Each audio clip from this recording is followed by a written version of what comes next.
Yo, what's good, people? We are back for the ZoneBreakers Online, number 11. BB Tag, you know what it is. Doggy Sandwich over here, getting loud on the mic, joined by Lupe's Lounge. Lupe, how you doing this afternoon, man? Doing good. How you doing? Chilling, yo. Already went through Grand Blue a little bit earlier today. Saw some round robin action, and Marvin Pye was holding it down, but now we get into the main event of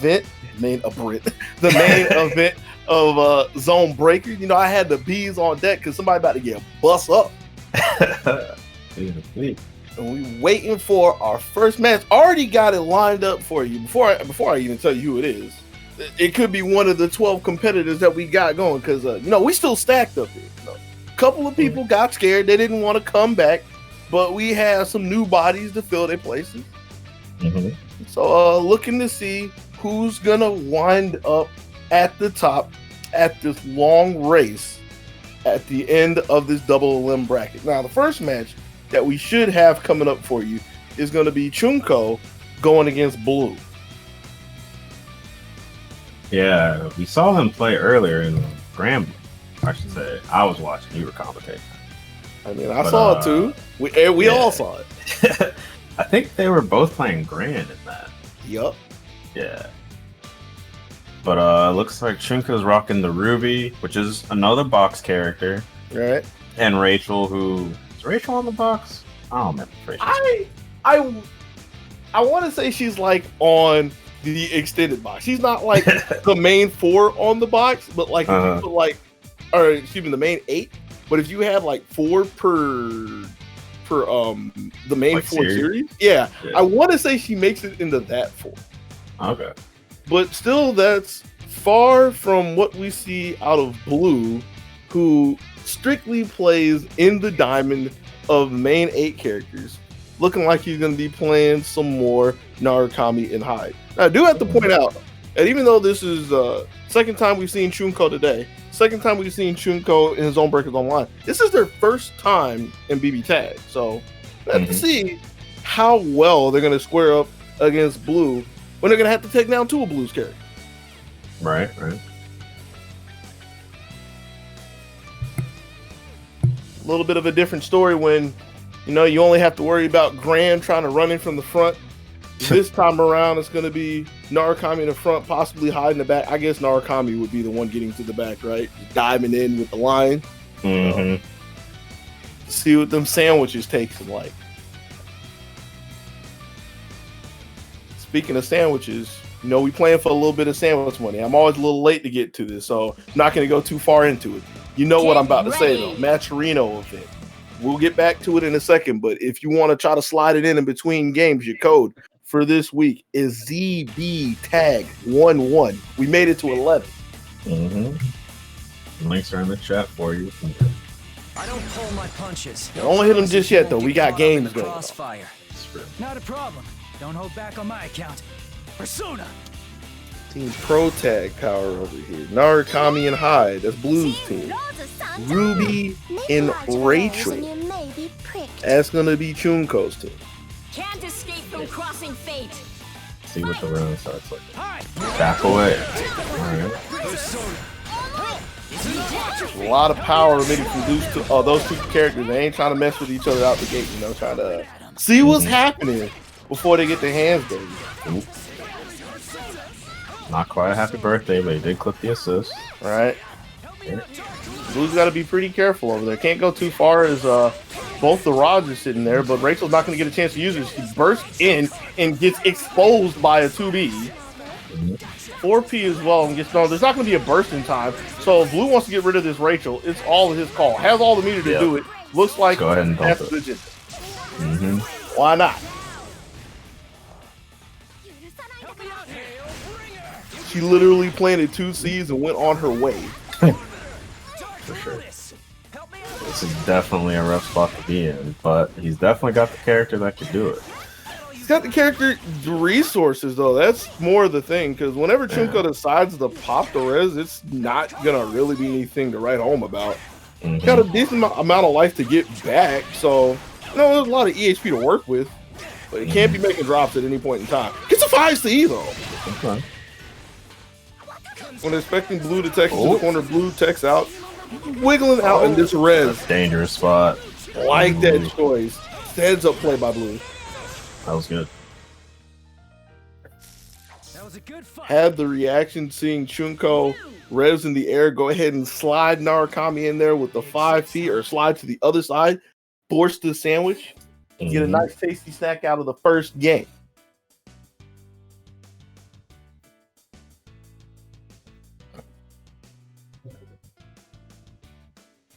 Kind of a rocky start for Chunko right there. Didn't really get to use the team to the full potential. And I say that quite literally because it was really R.O.B. It was really just R.O.B. R.O.B. versus Narukami and Hyde. Rachel, she gave R.O.B. a break. That was it. She was like the water girl. Yeah. He planted some flags, tried to cheer her on for a little bit, and then got popped. 2 good times. So yeah, above all else, I'm pretty sure the name of Chunko's game is just getting Rachel involved in game 2.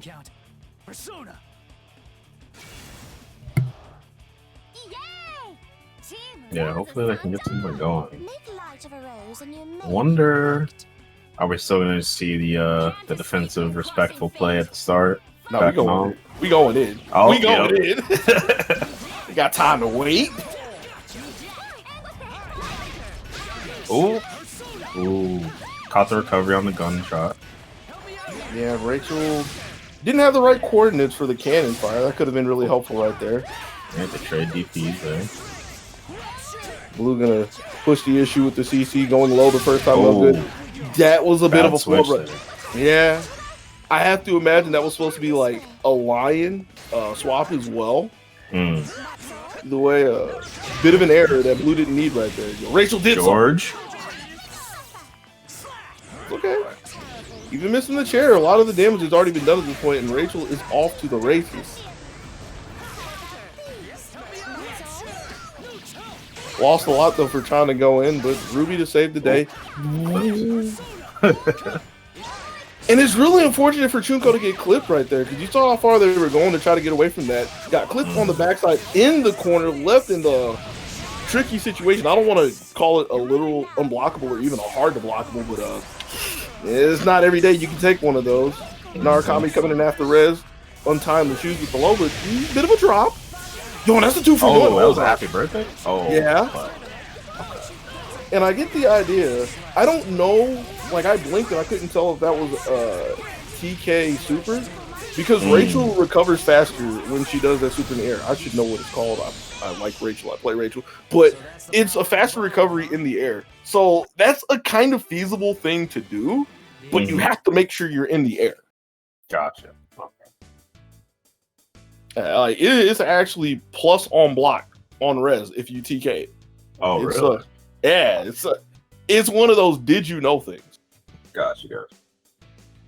But no matter how strong it could be, we don't get to see it to the full potential as Blue is able to catch the storm and get up 2-0. Looking to see if he can get a clean sweep in the first game here. That second game was much more competitive though, since Rachel actually got to play for a bit. Not a problem. Don't hold back on my account. But and there were a couple kind of awkward things, or that one really big one where that switch was just a little mistimed or something. But yeah, it didn't really mean too much to Blue though, so just gotta keep things together in game 3 and it'll look pretty good for him. But let's see if Chunko's got an answer. Locked in the CC again. Ooh, safe jump. I don't know if I'd go as far as to say safe, but safe enough. That just looked like safe enough. Yeah, because it was like with the timing, there was just a really big gap. But I also want to say that because of the timing, Chunko was a little slow on the defense. But either way, Rachel in again, trying to make some magic happen. Can't really get too much done. The super is all she's done so far as R.O.B. comes in. Off the burst. Oh no! You tried to save your friend and you're both done. Have to see what Rachel can do with the res, but not a whole lot. If she gets clipped on the backside with a cross-up JB, and that's going to be Blue taking 3 straight games over Chunko. Mm-hmm.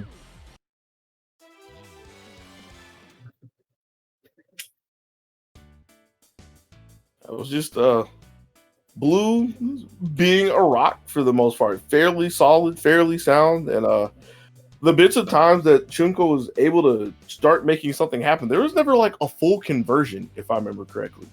There was decent hits here and there, but never a full conversion, just to maintain control. Oh, kind of hard to make something happen when you can't keep people where you want them to be. Mm-hmm. And then just the maneuverability with Rachel as a whole, not the easiest thing to do. Like, it wasn't there, but I don't want to just like undermine it and sound like, oh, it was just like Rachel didn't really make anything happen. She's a pretty tricky character to navigate around a lot of extended hitboxes, and Blue wasn't making it easy for Chunko at all. Yeah, definitely wasn't.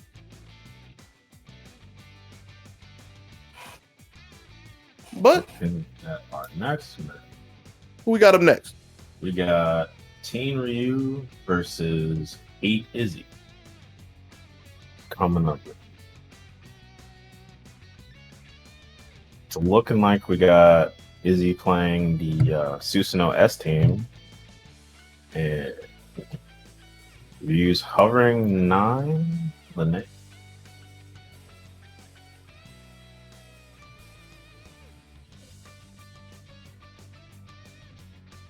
See if they decide to lock it in.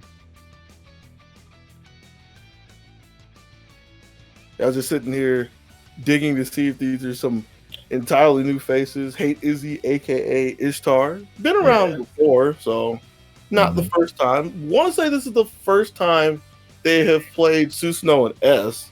It's the first time on stream, at least. And Lene and 9 out of Kuro. Get ready.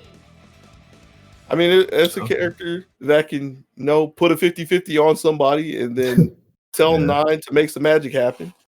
Probably a character that also allows 9 to do the hard to blockables, or the you ain't blockables. Mm-hmm.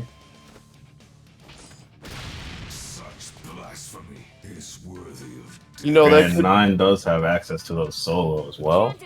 I don't know how consistent you're going to get those online, but who knows? These people, whoever we got here, might be a crazy person. The thing that kind of scares me about this Lene 9 team is I don't really know how much synergy they have. And I say that just based off of the colors in 2 different shades of yellow. So have to see how well we can make it work. Getting jabbed up in the corner by Susanoo. And if it wasn't for the drop, that'd be the end of Lene right there. Mm-hmm. For sure. This is a little girl with a lot of fight. Maybe too much. I was about to say, tagging 9. Even though 9 is going to lose a good chunk of her life, that's better than losing an entire character right there. So, not the worst of choices that could be made. Yeah. Okay.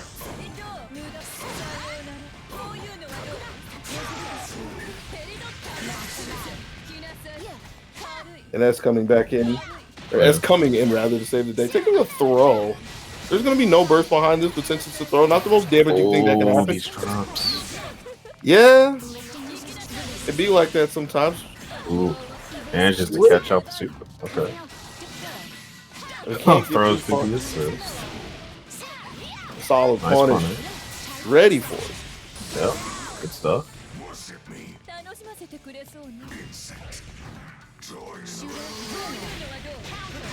Oh.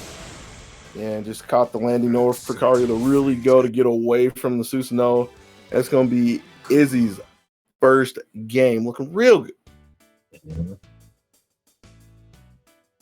Having to fight a little more. Izzy probably wanted. Didn't get the full confirm on Lene to get rid of her early on. And then 9 just squeaking her way by S's super. But not enough to really wrangle control away from Izzy at the end of the day. Mm-hmm.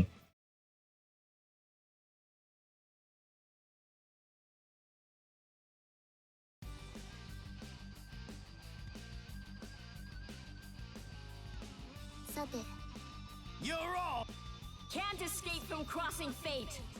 Fight. Shooter, counter. Okay. Ooh, okay. But his team has a lot of interesting dash through this on both sides, at least. Ooh, he X overhead. Blocks the bird. Drops the combo though. You're getting punished. And then another drop. 4 feet. This is very scrambler right now.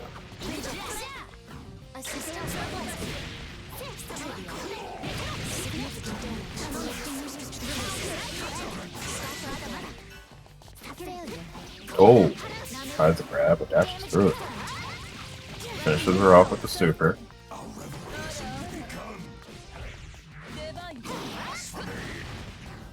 Whoa, okay. Level 2 res, pops. Doesn't have a lot of health to get back though.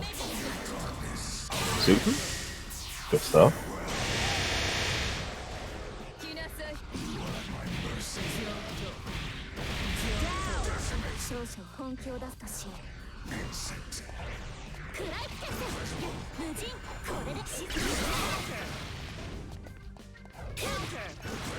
Oh.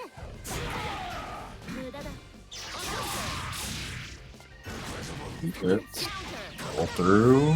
Okay. He gets himself a game. And that's going to be the second game going over. Had us tied up 1 apiece. Mm-hmm. I do understand that maybe I can talk about some things if I remember to unmute my mic. That's my bad. I was wondering where you went. I went to read something real quick, which is why I don't ever go read anything. And I thought I hit the unmute button. Don't worry about it. I'll be messing up like that. That's exactly why I tell you I'm not a professional. I'm pretty far from a professional. Even in these weird times where I have to manage my own mic. Let's get this started. Oh, switch. Or no. For some reason, I thought that was Haza.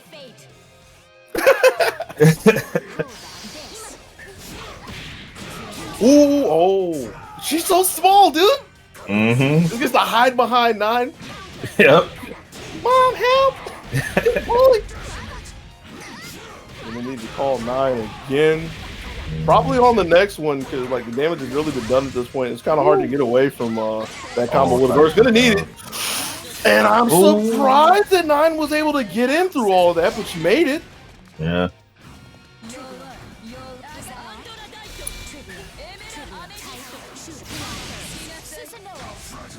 Counter can't. I was gonna say couldn't really get anything going, but it's another falling JA. Izzy doesn't really want to challenge those too much, which is understandable because like Izzy standing in the place where 9, like even after 1 air dash, could dash again and make a 2B whip. So kind of scary space to be standing in. We don't have to worry about 9 anymore. Here's Lynette. Oh, couldn't roll around that super. Oh. What's the throw, but doesn't get punished for it. In the long reach of Susano, make sure 9 doesn't go too far. Lynette in again. Oh. Doesn't get to do too much. That little girl does not have the big hops to get over the slashes. It's going to be 2-1 for Izzy.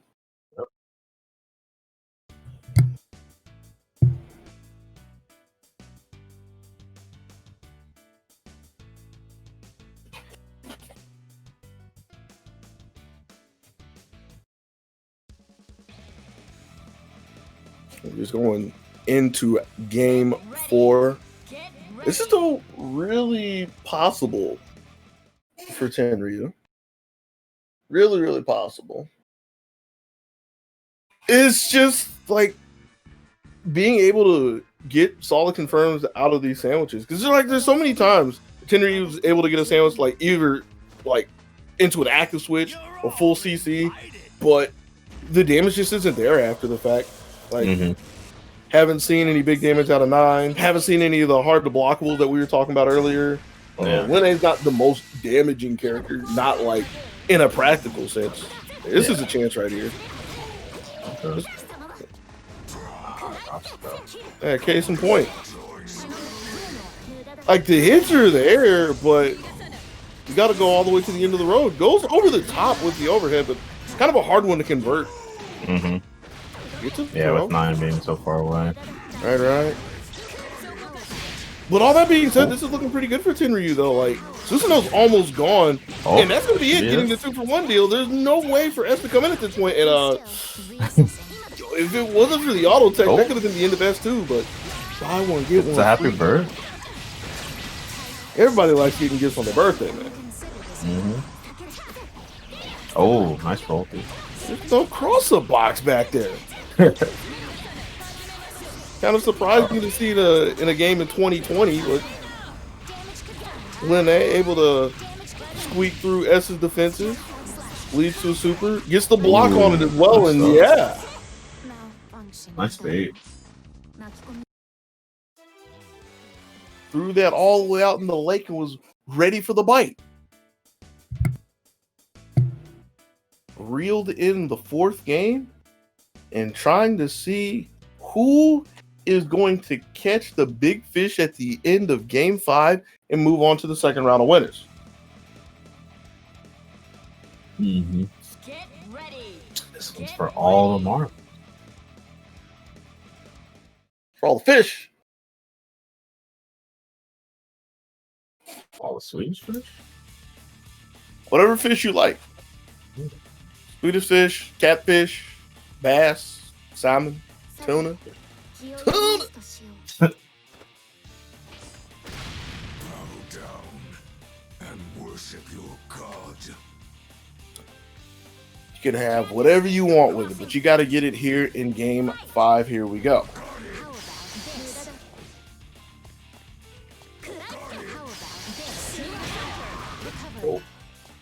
A little bit of a wreck. Get a hit after the trade, but doesn't turn into anything. Yeah, with the fact that all 4 of them collided in the middle, I wouldn't be surprised if Tenryu was just pressing A to start teching at that point. But gets a second chance, another drop though.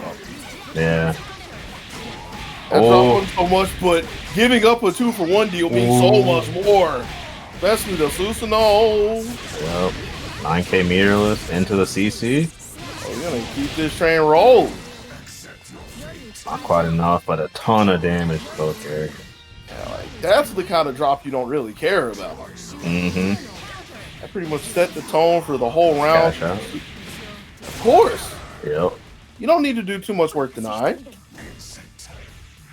Now Linne coming in again with another weak where doesn't even get a chance to do it. Sniped out of the sky with a tail, and that's gonna be game 5 for Hate Is.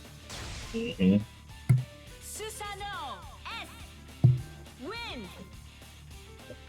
Pretty sure some people say they hate to see it happen, but Izzy is glad to get a game like that.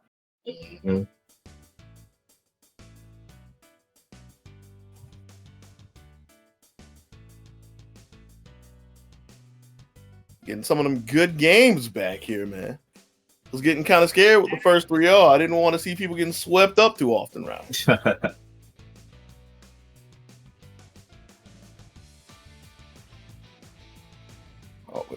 I was about to ask who we got up next, but I don't need to say too much. I already see the first one in the lobby. It's the walking time bomb. Yep. Buck Sunny. The people's champ. Crowd favorite. The one that plays the girls that hurt stuff. You calling Azriel a girl? Look, I was just leaving him out of it for right now because what we see right here is Yang and Makoto. That is true. But yeah, he's got an Azriel too, of course. Now my question is, I'm waiting to see who has been tasked with having to defuse this bomb, and the head member of the bomb squad is Cal Ruko. Yep. It's like he's rocking the 9 usury, huh? Dang. That's a pretty reasonable team to do it with, I would say. Team that is saying they want to operate mid-screen, full screen, you know, out of the range of two brawlers. Usually Liz. Okay. Same thing. I mean, trading a 9 for a Liz, not exactly what I would be asking somebody to do, but Liz still fills the same role of, I don't want to be in the same zip code as them two chicks over there. Don't worry. You can leave this one to me. Can't escape from crossing fate. Fight. Here we go into game 1.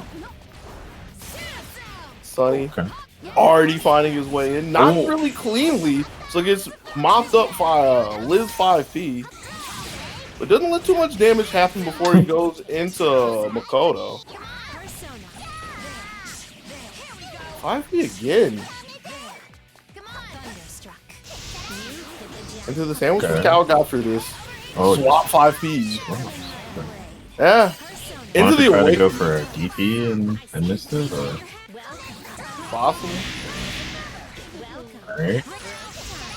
I'm a little scared for the awakening, especially since there wasn't a clean conversion or setup afterwards. But it was off of the fact that Sonny had the burst, so it's looking pretty good for Cal so far at this point. Sandwich again, and this is a sandwich to save Liz, but for how long? Oh, she almost died there. Yeah, and a teleport to get away from Yang. That was pretty good look. Gonna move the movement. Movement. Getting across the Blazer as well. Immediately into the super. There's gonna be, I don't know about double super. Nah, it's not gonna kill it. Yeah, with all that red life on Liz, it wouldn't have been a good idea to bring her in, but she might have to come in sooner. Doesn't get a chance. Locked out by a DP. Okay. Just waiting for him to run into the sandwich thing. Oh, but teleports into it. Yeah, the sandwich is coming to you, man. We got delivery over here called Uber Eats.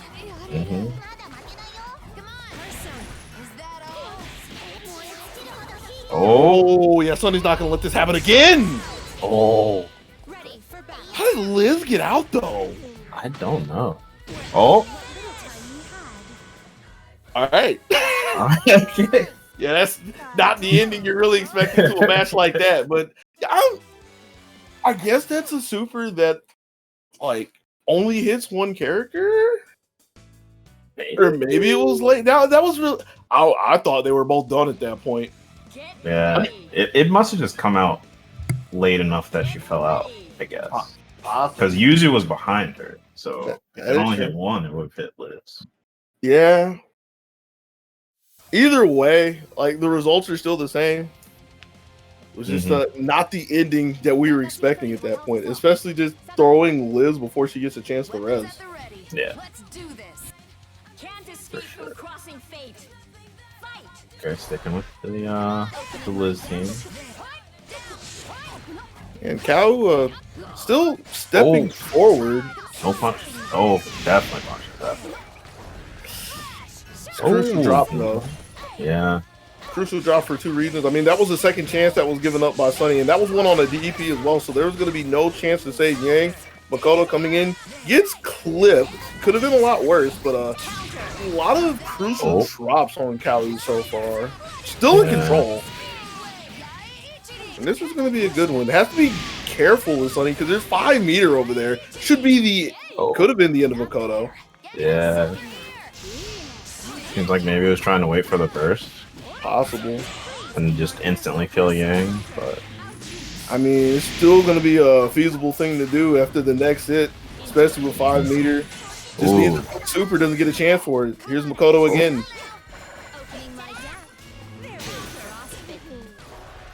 I'm trading with Thanatos, but, you know, every trade is going in. He's doing something. Getting punched, that's what's happening. Yep. Oh. Wasn't ready for the burst, though. Yeah. Sonny was. But Sonny was. Oh, yeah. Okay. Whoop. Hey, you said Sonny likes going ham. That's a little too much.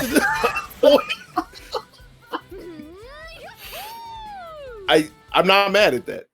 Yeah. I'm not mad at that. I kind of am, but at the same time, like seeing somebody like take an aggressive approach on an incoming, there's a possibility they'll miss their meaty. Yeah. And all it takes is the flick of the wrist, and that's the second game going to Sonny. Mm-hmm. These are still close games, though. Yeah, very. Can't escape from crossing fate. Fight! You got That's the second time in a row that Cali started off jumping forward at Sonny. Like, jumping forward and blocking. Mm-hmm. With the assist call and Sonny stepping forward, that's a good amount of life gone off the Yang already. 5P. Oh.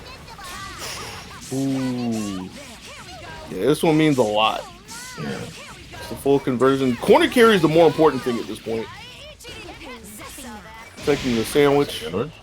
Yeah, Sonny was looking for the swap, but gets to walk away and a little damage to the boot as well. So taking control. That was a block just in time. And that might not have even been a block. Cal might have been fast enough with Liz just to get back on the right side. Because she didn't get dunked, she gets the punish on Yang first. Yeah. She still hasn't burned yet. No. Dead here? That would be the optimal thing. Put in a cup. No semblance to Sonny. Doesn't really have a res. He chooses not to participate in the mix-up. Yeah. Still gonna need another one of those to really get back in the match, though. Yep. There it is. Okay. No, not quite. So we thought. Yeah. Under my watch, evil shall never. Who would have guessed that 2A just doesn't have enough hit stun to go directly in the super? Mm-hmm. Cool indeed. You don't say. I wonder if it would have worked with the other super, but who knows? Get ready. Cal knows that they got to stay alive for a game, making the score 2-1, trying to see if they can get second game and lock us up at 2 apiece. But I'm not gonna say that it's an easy task by any stretch of the imagination, but it's starting to be more and more of a thing as Cal's tightening up, getting the full conversions from Yuzu. So it's kind of things that need to happen to keep Sonny in check. Yeah. Ooh. Still gets a punish on the burst with the 5P. So this is the thing that means a whole lot more, because you know with Yuzu hitting him, the specific routes that Cal is taking, you're going to the corner. Sonny able to block the sandwich this time. Oh, comes down with the JC. Elbow.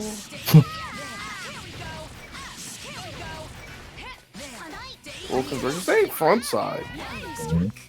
Be kind of ill-advised to go into the corner without any help. But no. More representing a high-low at that point.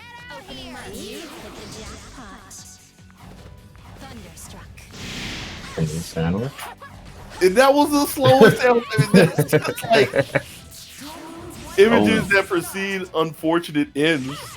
There's 2 more meters. Should be the end of Yang. And she gets tossed. Not quite. Yo. She burned. Just enough HP to get out of it. But for how long? That's the question.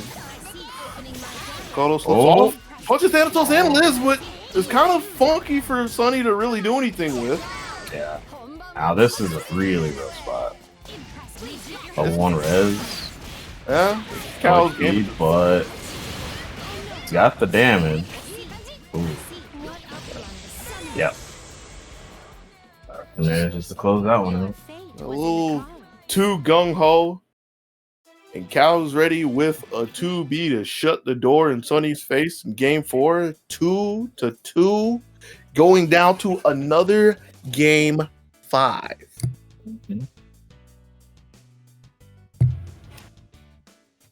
Sonny came out the gate with the first 2 looking pretty good, but Cal off the back of some solid Yuzu confirms. Couple of clutch Liz plays here and with the need Umbi to come up with a record scratch. I haven't seen Sonny play this team in a minute. Yeah, this isn't the first time we've seen Sonny play this team, but it's just not what you expect out of him at any point in time. Like, it's a strong team. I probably don't need to say it, but these are two characters that aren't really brawly characters, which is what Sonny's known for. So it's just odd to think that this is what he would go for with his back to the wall, but not looking too good for him in the beginning, especially getting the 5A whiff punished by a push block 5A of Liz's own. No burst just yet for Yumi, and this is a rough corner for her, trying to raw tag in the Mitsuru, but that doesn't work out too well either. Okay. Not quite. Yeah. Oh man, just a jump out though. Oh. Alright. It's kind of a one-sided scramble at this point. Yeah. Sonny was getting the better end until he gets tossed in the coffin one more time. Did he in the Mitsuru? I think so, yeah. Wow. So all of Sonny's winner bracket hope right now on the back of Yumi as she gets chopped into pieces by Thanatos. It's rough. Comes out of the ice swinging. Wow. It's a barking time, and there's nothing else to come behind this, so this is going to be a guaranteed punish. Taking a 5B punish. Yeah. With the aerial rate. Not at all. Oh. Just goes for it again, huh? Okay. Yeah. That was kind of crazy, especially since there wasn't 2 meter to really like play any games with Sonny or anything. That was just throwing Liz to the fire at that point.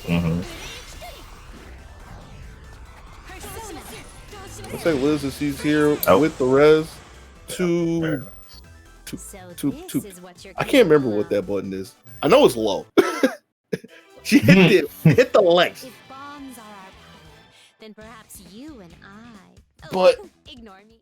With that being said, doesn't matter how much I know about Liz, Cal knows enough to come back, starting off 0-2 against Sonny and take 3 straight games, taking the set 3-2 and moving on. Yeah, that was a really strong comeback. Huh? Yuzu conversions and clutch Liz plays. Making Sonny a little antsy, trying to move away from Liz and getting a couple straight hits every now and then. It's really gonna bother me because I've been looking at Liz lately. I've been watching some Liz players just randomly because of Megakin. I think it's Megakin. Megakin our Liz GA. Yeah. Yes. And I don't remember what that button is off the top of my head. It'll be all right.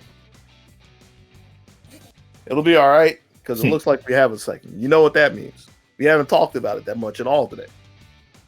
Matcherino time. You know it's got to come at some point in time. Exclamation point, Matcherino in the chat. Pulls up the links that you need.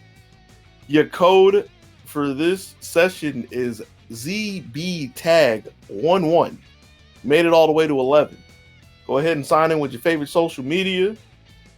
Put that code ZBTag11 in the, I forget what the field is called. It's like contribution or something like that. You know what it is. You know what it is. You got a couple of seconds while we try to get the next match in there. So if you want to do a couple of sponsor requests, I actually tried some of them. I never tried a sponsor request the other day. They're so simple because it's literally like follow this random thing, follow this steak company, and then unfollow them 20 cents. Retweet this message, then delete it 30 cents. That way you too can get involved with ZoneBreakers online for free. For the greatest price ever, one of the best deals that you will ever have in free.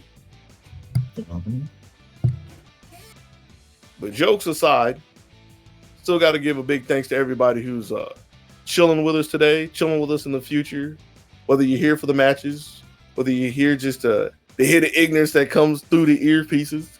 There's a good amount of that. But whatever your reason is for coming to hang with us, completely appreciate it.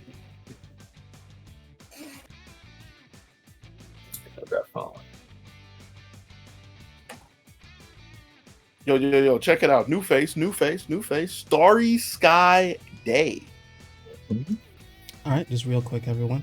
All right, we're trying to get Marvin Pie versus Blue real quick so we can free up Marvin Pies to go to a different bracket. And then we'll run Starry Sky versus Medic. However, we are waiting on a response from Blue to see if we can play this match. Blue! Oh no! Online tournament edition. Yep. Online tournaments 2020, where people are wising up to the idea that, you can be in more places than one. Nobody can really account for you on the internet. Multiple connections out there. Just as long as your internet's strong enough to do it.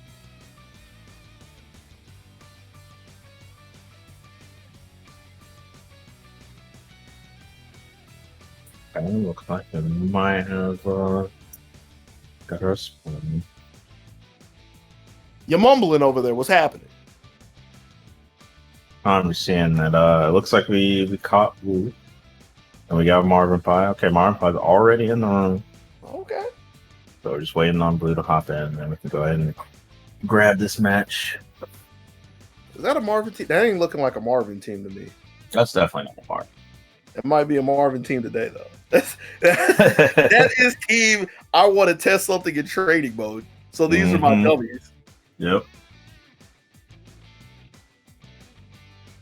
It could be worse, though. They could be Yukiko. You remember her poor fate? Yep. Poor Yukiko. Character that literally died in the beta. She died for a good cause, though. Yeah. She died so that many may learn how the game functions. Mm-hmm.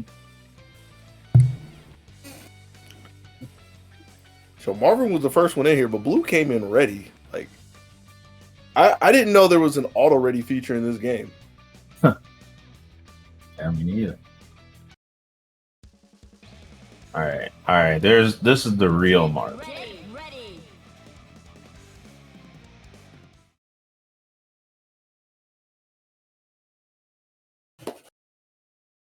So let's see. I don't believe I've actually seen these two play each other yet in this game. No need to be scared. Memory serves me correctly, it hasn't happened in the online edition. Yeah, at least over on this side. Maybe somewhere else. Don't hold back on my account. Well, they did just play in Grand Blue because it was a round robin and everybody had to play everybody. But again, this is a completely different beast of a game. Ooh, sorry with the dive kick. Complete disregard to the 5A.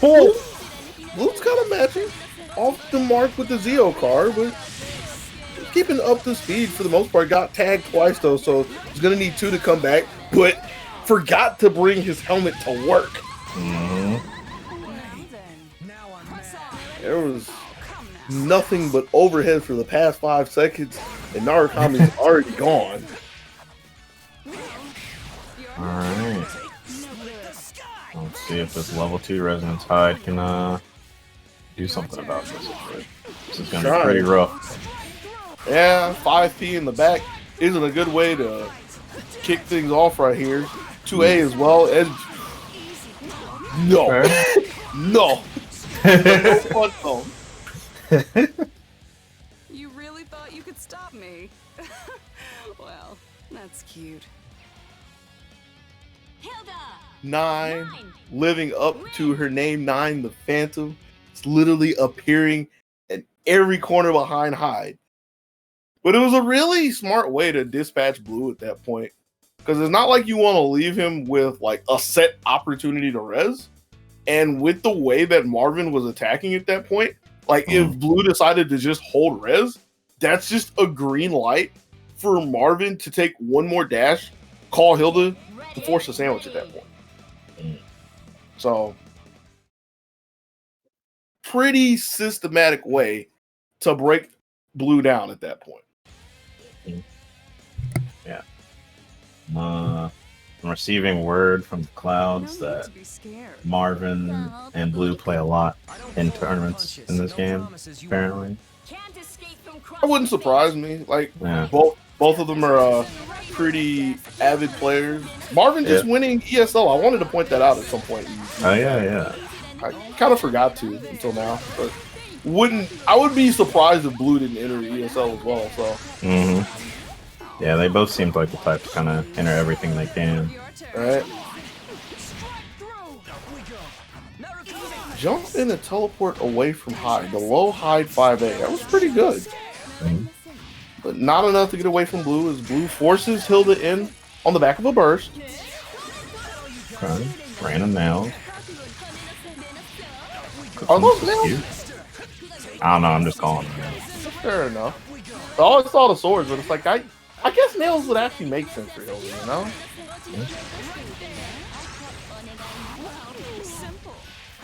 Oh, drops the combo. Yeah, I didn't have the range for that.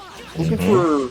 Well, I want to say was looking for a jump forward, but I know you have to space that a little specifically to get the later frames of that, so... Might just not have been in the card for Marvin. Alright, yeah. Just use it to get hide in safely. Ooh, nice cross on. Yeah, but wasn't really ready to get the hit. Ran a little too far, but gets a throw. It's got to look for the burst. Ready for it with the Narcomi 4P. Alright, Paula drops it. Still in a good spot, though. It's not the worst drop to have. Especially since Marvin's locked in the corner. Ooh, clips him, but no conversion. Oh. Marvin was looking for the burst. Nothing there. Yeah. Oh, ducks under it. Hide's too small. Yeah, but an errant DP met with a 2A to the shins, and that's going to be the end of High. Narukami getting crossed in the corner. And he still has one more look, but it's going to be hard. Yeah. Time is literally ticking. Yep. That alarm is not going to go off, and Narukami's not going to see the next day. It's the second game for Marvin.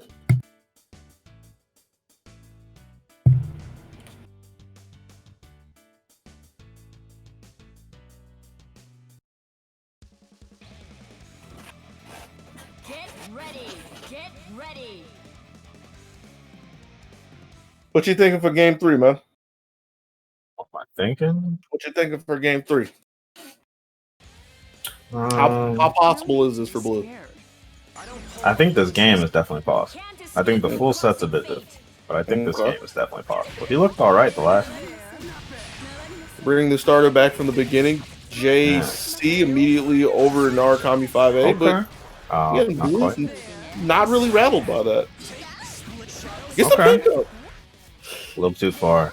I feel like I've been saying that about Blue a decent bit throughout the set. I mean, I do remember the last one was Marvin, but just like these awkward pickups that Blue's just not ready for, you know?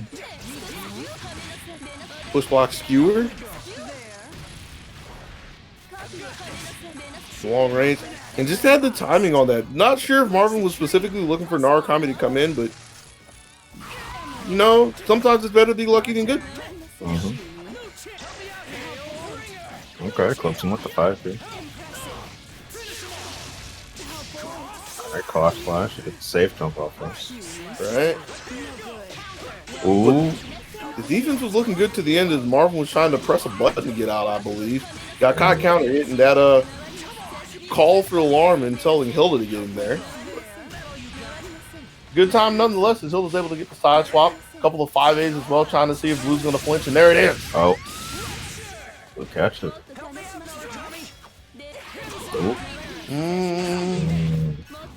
But it's okay. Even though it wasn't really great for Marvin to be able to get out of the corner, Blue, with the healthy Narukami, still has the lead. Just needs to make sure not to run anything crazy. Or doesn't get tripped up by anything like some more side swaps. It's really been doing a number on him in the set so far. Yeah, for sure.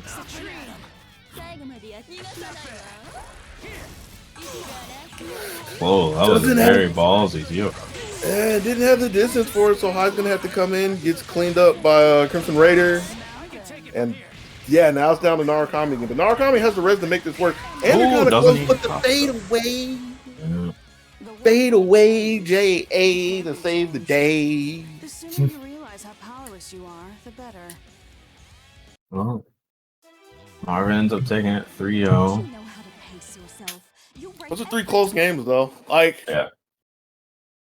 and it probably doesn't look as close to some people because it's like 2 characters. Marvin didn't have the res, if I remember correctly, but there were always 2 low characters. So, like, it could have just been a quick exchange that went Blue's way. But, you know, a lot of things could have happened.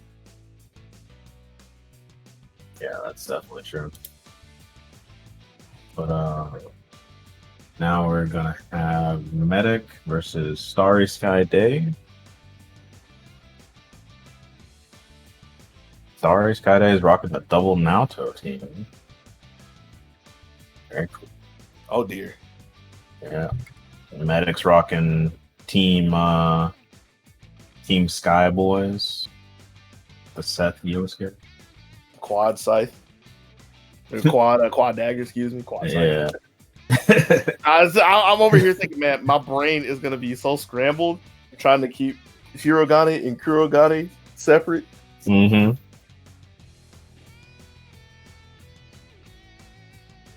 I mean, I could just take the easy way out and say Naoto did something, but that wouldn't be fun. Naoto did something. Yeah, that wouldn't be fun for me. I gotta play on hard mode. Uh-huh.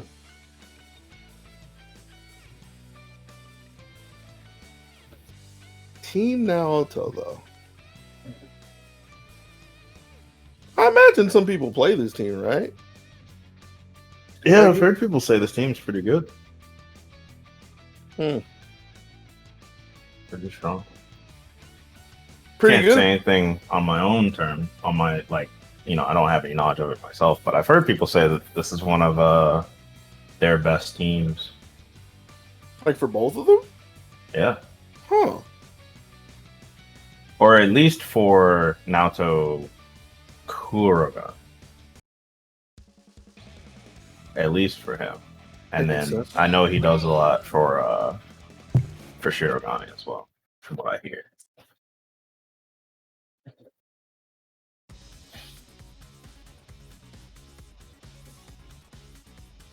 Are you prepared? Yeah, I guess we get to find out. Hell yeah. See if the dynamic duo of Naotos can solve this mystery. I have no confidence in even saying the name Naoto anymore. Keep up with the speed of the quad blades of Seth and Yosuke. Here we go. We already have 4 characters on the screen. Help. Yep.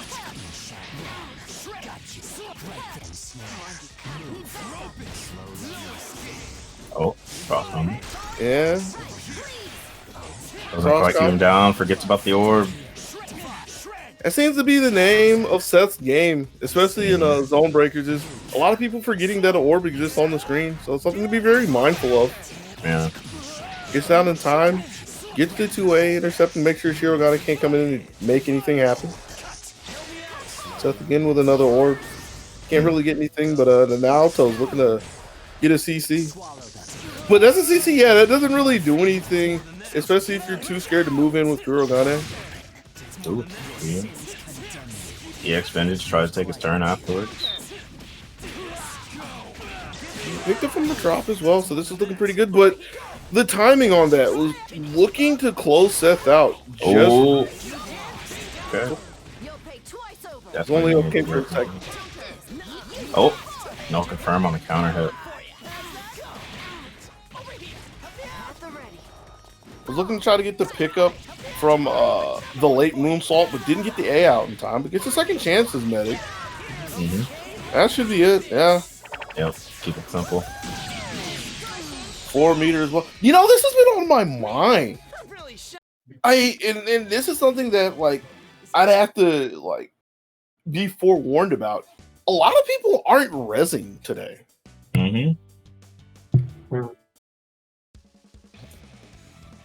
Like, a lot of people are getting a little too big for the britches and just trying to take one more mix-up to try to maximize your efficiency from it. It just... That ain't it, Chief. That ain't it. And that was a good healthy res, too. Are you prepared, Yeah, Naoto-san? definitely was. Hell yeah. Let's get this done. Nonetheless, Medic takes the first game. Have to see what happens in game 2. Here we go.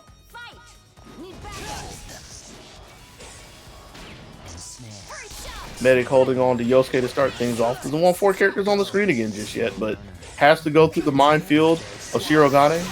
Oh. Ooh, and like waited for the counter as well, but that's one of the tricky ones to deal with. So didn't really have the timing to get in there. Down hit him with the JC, but not quite a pickup. Oh, you wanted to pick up? Yeah. Medic's got him. Vengeance as well. Yosuke comes in just in time with the 4P, but that was funky, so Medic couldn't really do anything with that burst.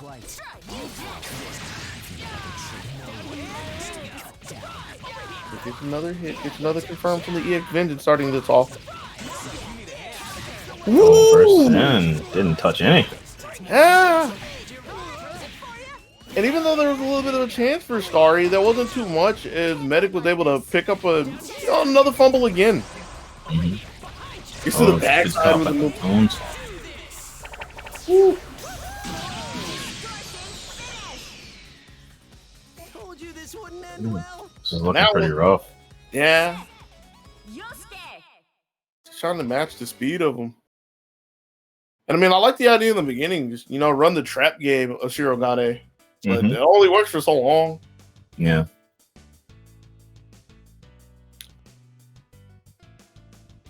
And at the end of the day, there's got to be a defense at some point in time. And I only say that because there were a decent amount of drops that Medic had.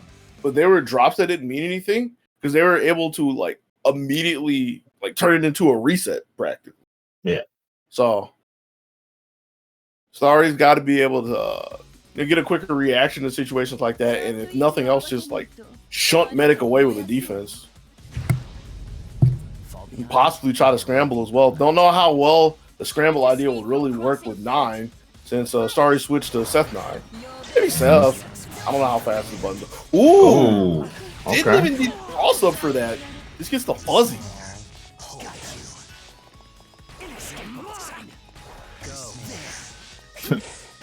2 orbs on the screen at once. Yeah. Oh! And with the cover of the Crimson Raider, got a little bit of a 2A. Crimson Raid again. Watches the bird.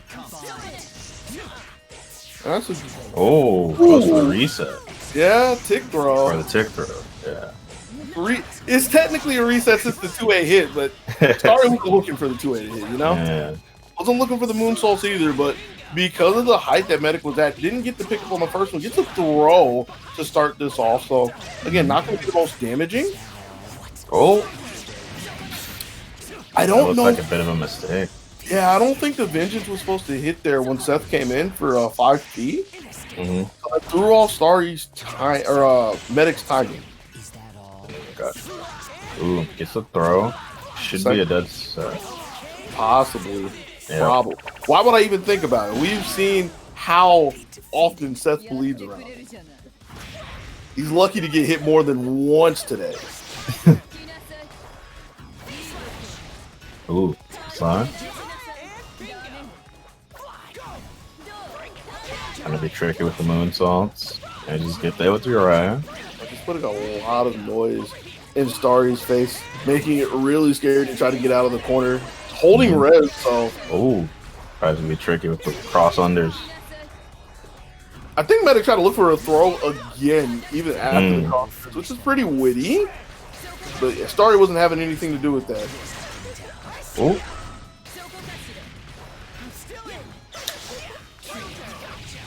But her jump is so floaty that she can't get down in time to punish. Left in the air, teleports away, but Scarlet Vein, not really the best that can happen at that point, but there, pretty good at first, don't succeed, try again. This is a rough spot though. Rough for who? Rough for who? Rough for who? You mean for Seth that has to work his way in against 9? That's what it looked like to me. Yeah, that's fair. That's not who I expected to be row 4. Gonna be honest. I was expecting just a bunch of EX Vengeance meters though. Oh my god. But hey, goes what I. Yeah, for EX Vengeance to find the mark, the target has to be located on the ground, someplace that 9 was not going to be anytime this week. No sir. Yep. That floor was wild. Sure. I think it was more of a trampoline, really. I have to see what kind of tricks 9 has in game 4.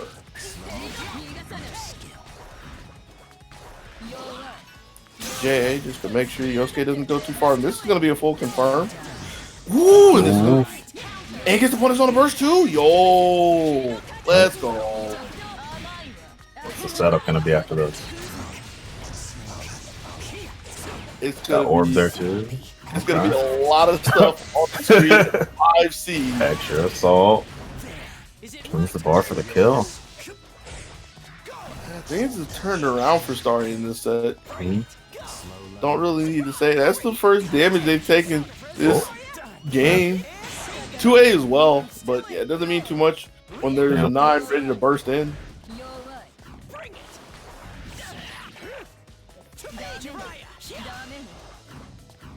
And with the fact that Medic's willing to step up and try to 5A against the falling 9 kind of just shows where their mentality at this point, just ready to flinch at any opportunity that could happen. There's not going to be stepped on him and pinned him to the floor. Literally. Yo, don't call it a comeback. Don't call it a comeback, but this is looking like another one of those sets, man. We've already seen it today. Get ready. Started off 0-2. Quite literally the bottom of the winner's bracket. Now we're here. 2 apiece. We go into game 5.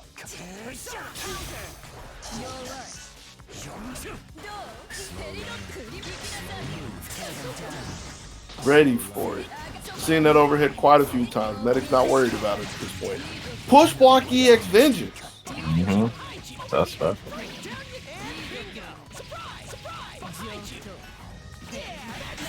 Alright, chases down. And just a burst in. Oh. Oh. We gotta get through these rough seas. We're gonna make it. We're gonna make it.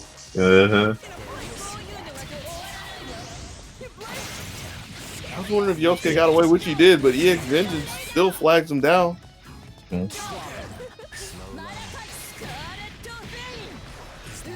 trying to schmoove out here. Got to keep up with all these kids today to schmoove me. Wasn't ready for the overhead there, but wasn't a full confirm. As we flail out of the corner. I say flail out of the corner, but it's not like Starry was really looking at the corner too hard. Oh. Had the idea with the orb, but just jumped too far away from the counter. Good block on the moonsault. And slides into the burst. This is going to be a big punish because there's not a second burst. This could be the end of Seth right here. Not enough. Doesn't have the meter to go for DHC as well, so gonna have to do this the old-fashioned way. But yes, there's always an orb lurking in the night when Seth is about. 9 using the CC gauge to come in again. Nice foray. Yeah. And there we go.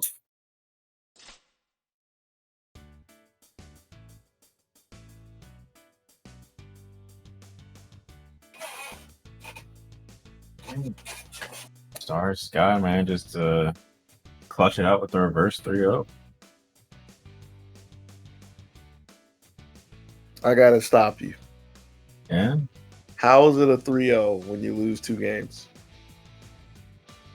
Look, it's a reverse 3-0. But the score is 3-2. Therefore, how is it a 3-0 when you already lost 2 games? Yeah. The score is 3-2, but you won 3 games in a row. That don't make it a 3-0. That makes it you lost 2, then you won 3. Yeah, that's what a reverse 3-0 is called, man. No, That's how it works. That's not how that works. That's how it works, bro. I don't make the rule. You don't have to follow the jank rules. That's the thing. Oh, I mean, I'm not a rebel like you, bro. I'm not a rebel. I just have standards. Get ready. Oh man. Oh, we're already into the next one. Let's see. We got Ishtar or Hate Izzy. Hate Izzy versus who was that? Yui. Oh, Yui's back with another new team. I think. Yeah, I think I saw S over on the other side too. I was wrong. Whoa. Oh, Ruby Gord.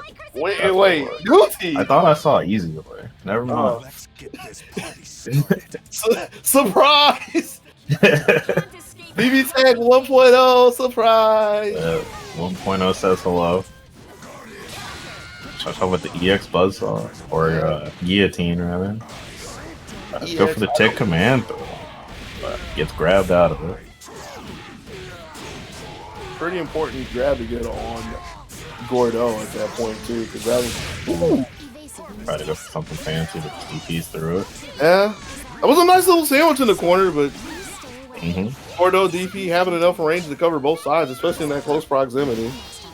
Tick throw. Man, just attack it though. So. And Izzy with the skyscraper 2B, but Yui going blow for blow with the DP, making sure that S can't run too far ahead. Oh, clips the Rube. Still charging forward, getting the throw. Yeah. That's a huge one. Yeah, that's a huge one to let go, especially since there was no burst. And X still has to try to fight her way out of this, getting mopped up by another DP. Ready for it. Yep.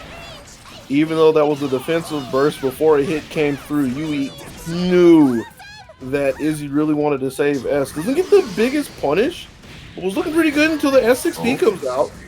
Should be a dub. Never mind. Well, she's a tough little girl. Yeah. I think the other ship would have killed, but might not have been in range for it. And the real question is Gordo going to survive? Gets cleaned up by a hard to blockable and not quite in time. You saw Yui was really looking for the 5A to check the dash, but didn't have the range to stop S. A little too fast. That tech, not so much the throw tech, rather, getting hit in the backside. You got a one-on-one. Yep. He was holding on to their resume. Just gets counter hit.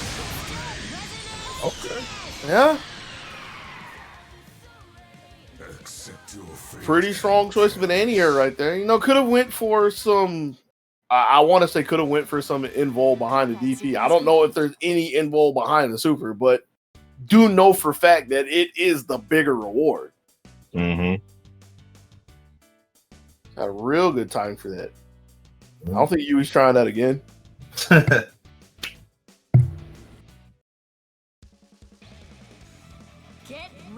Okay, so they do have an Easy Oi too. Easy Oi Narcom. Interesting. Have they run Easy Oi before? I feel like I haven't seen that. I want to say no. Hold on. Let me go to the stat book. No. There are people I have to protect. These have been 4 new characters so far for Yui. I've got to update this in the next weeks. We'll see if that happens.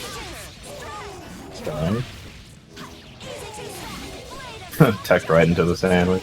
Yeah. I wasn't ready for the overhead as well, but it's an easy Yoi overhead, so sometimes they come a little faster than you're thinking. Oh, gets clipped, but no conversion.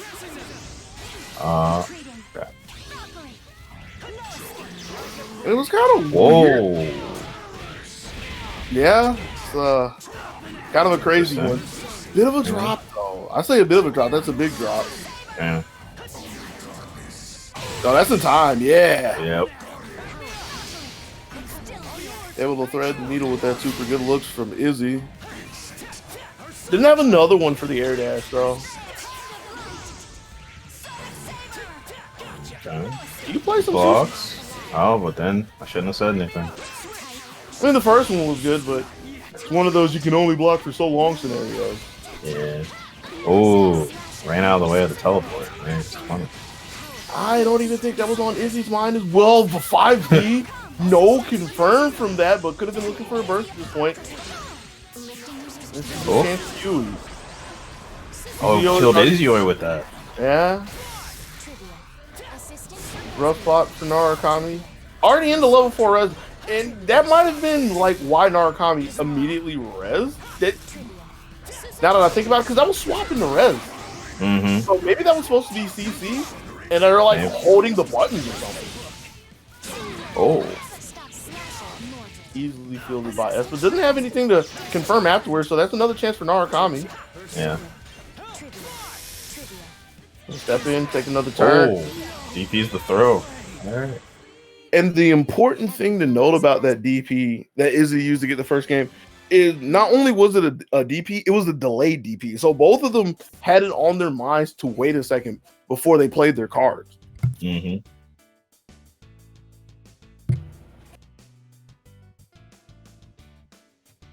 All right.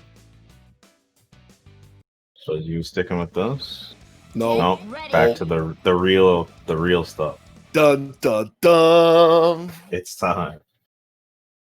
I've been waiting for this. Cue up your favorite boss music. Let's get this.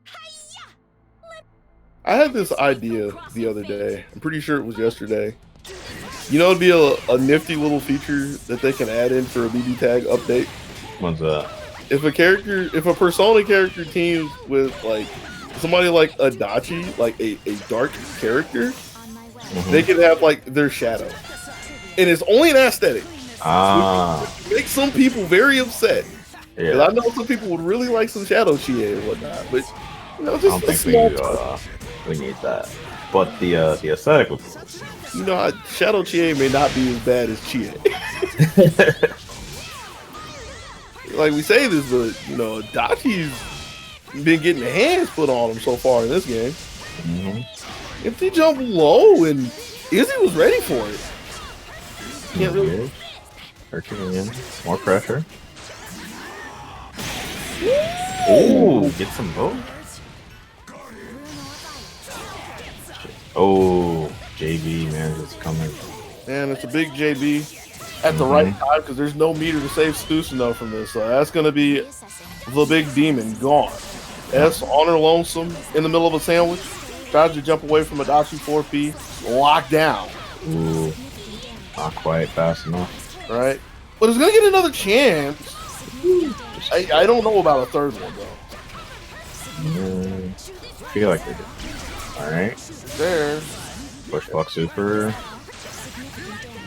Safe enough, but gets hit.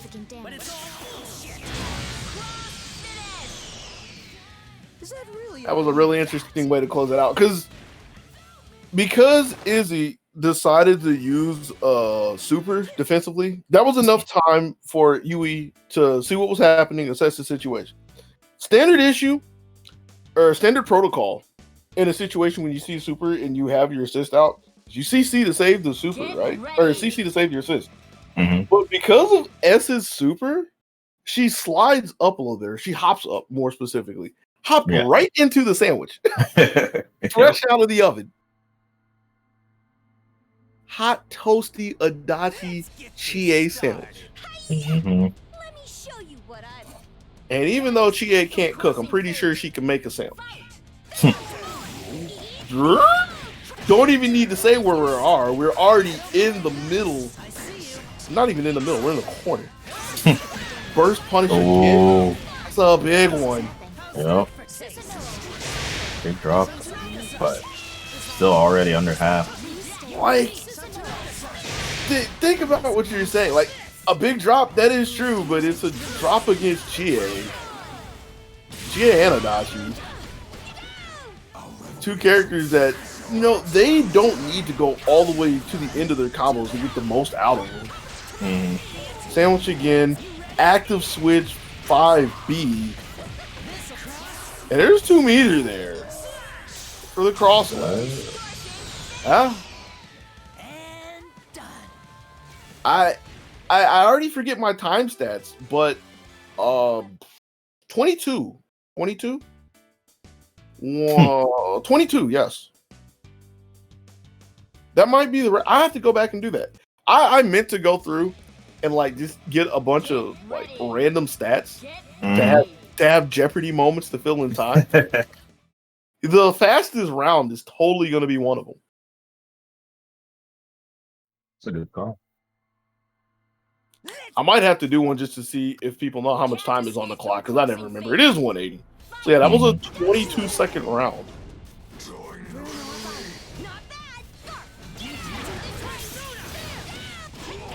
Yui off to the races again in the beginning of game 5. Bruh, does this happen again? I just comprehended what scenario we're in. Down 0-2. Yui fighting back. Bearing in their not bearing in the fangs right now. S trying to take game 5. It could happen again. The backside, good blocks. What side was that on? I'm pretty sure nobody knows. Oh, Adam smash.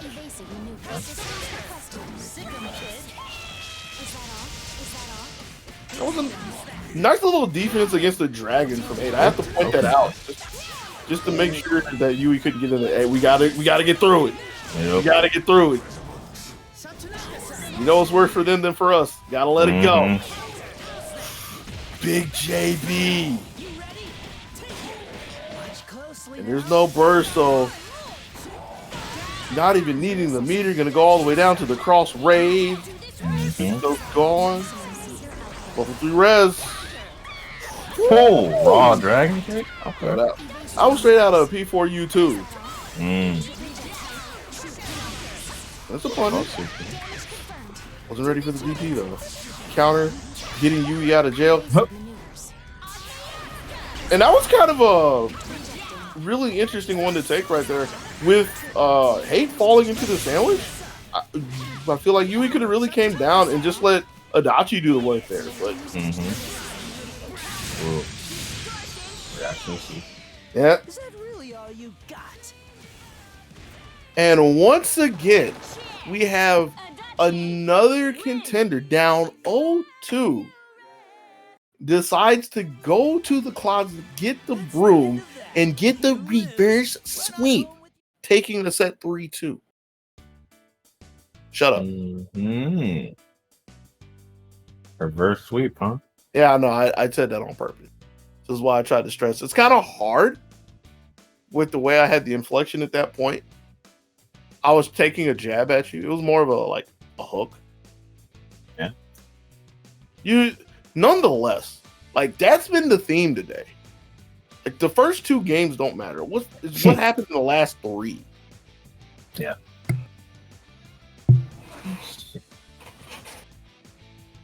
All right, we got Razzo Kaoruko.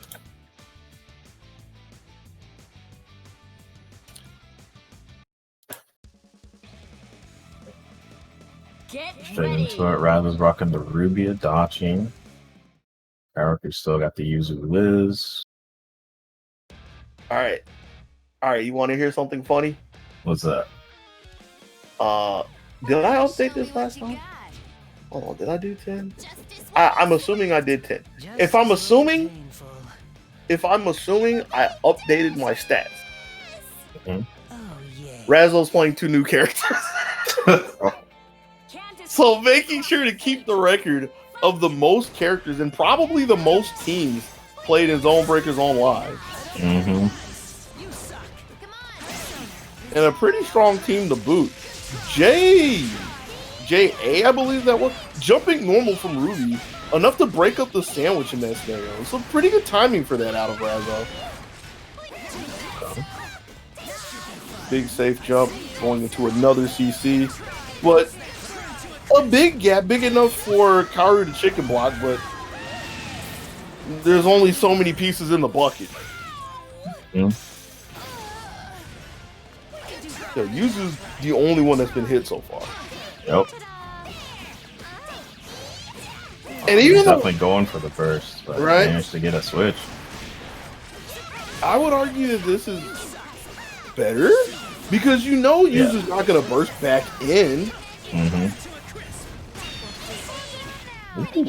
So's how much I know.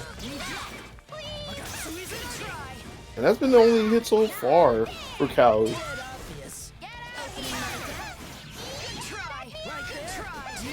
But the thing I really have to point out is just like how much control Razzle has had in this one game so far. Just been able to make all the calls. It was a little too early on the swap right there. That would have been the end of Liz. But I want to say Cow's bursted like 4 times in this one game alone, and Razzle's matched that with like 4 CC situations.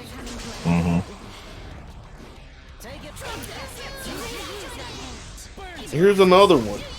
Push block already started, so not a lot can really happen, especially when Thanatos is charging in, tossing people in the coffins, but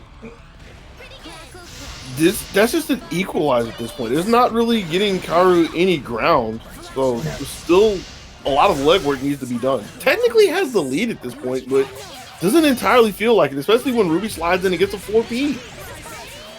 Should be dead. 2 more meter if we need it. Oh, Adachi can get out in time. A little slow. Yeah. JC again. JC after getting pinned in by a string. He's been making use of that a lot. And I haven't been paying attention too much, so I don't know if Razzle's been throwing the 2C in there to kind of sell it at this point, but I have to imagine with the fact that JC has found the mark at least twice in that set. In that game. I gotta get my words right. Jeez. That was like I gotta get my head together because that was just a brutal game. 9 Liz. Interesting.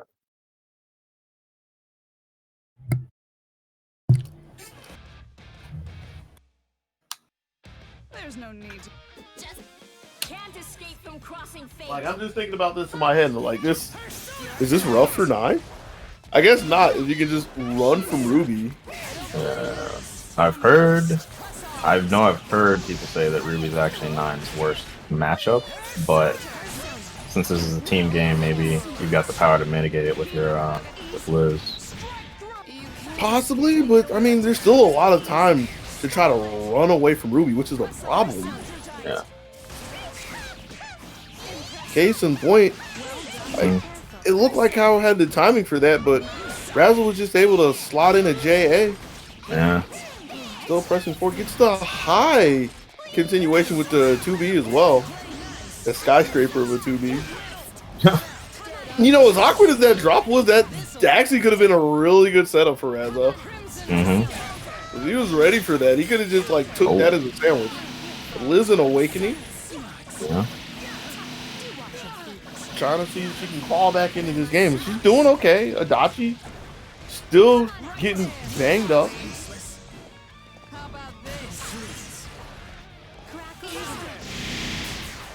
Ooh, high JA. And there was like nothing else that could really happen at that point. I think it was too far for the cross up as well. It just took a JA to the face. Chooses not to participate in the mix up, and in fact, it gets a punish out of it. Alright. 4 bars so far. I mean, she's getting the back. Why not? Over the JB, or over the 5B, excuse me. Nice. Had the range for the 5B after the fadeaway JA. Good looking cows. CC. Ooh. Oh, the raw JC. Yeah. This again. And the super. There you go. JC straight out of the box. No assembly required. that's how Kawu goes down in the second game. Razzle up 2-0. And in it again. Like, when Kawu was able to hold the space with 9, it looked really good. But it's walking a tightrope. And Razzle's really shown that with the way he's been able to like squeak his way in, like under JAs, over 5B. You know, Kawu has to be real accurate with the normals. Yeah. Just a block at this time. It's a hit. Ooh, good bait. Can't burst this either. You know, when I think could about have it, gotten a kill with that. possible. When I think about it, I'm more amazed that 9 was able to get over Ruby's DP. Because it hits pretty high, and she doesn't have the fastest of jumps. But, bro, Liz is already in Awakening again. Ruby's almost gone, though. Yeah. Good conversion. Really nice, though. Backdashes, but gets flips. There's another one. Yeah. I'm liking the idea of defense from Razzle against the hard to block. We're trying to get hit in the air just so it's a funky hit, which worked the second time. Air tight confirmed. Yeah. Yep. That's how we do around here. Oh. Woo, get him out. But here we are on the 1-0. Oh. Really? Reset. The reset Americana. Okay. Yeah. I don't think anybody was expecting it at that point. Kind of really awkward just to see Kawu teching in at that point. But I almost want to say it was more awkward that Razzle was ready for it with the 5A. But that's how it be sometimes. And for the first time in quite a while, that was just 3 straight games. Yeah. Expect no less. I expect no less out of the defending champ, though. 2-time defending champ. Had to double check that.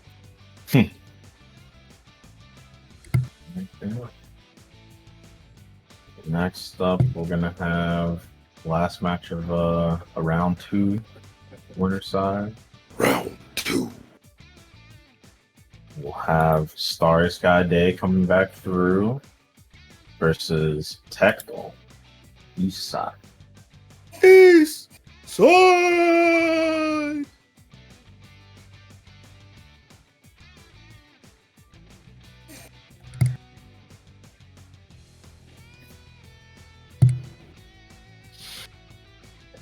See, we got our losers action getting started down there off screen as well.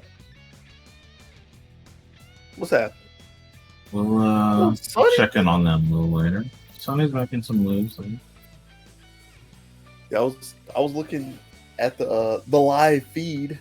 Can't say the stream, but I got cut off, so I have to take myself to the bracket myself. Now you don't got to put it back for me. You didn't have to put it back for me. I appreciate it though. Sonny's taking on. Took 3 games over Blue. I'm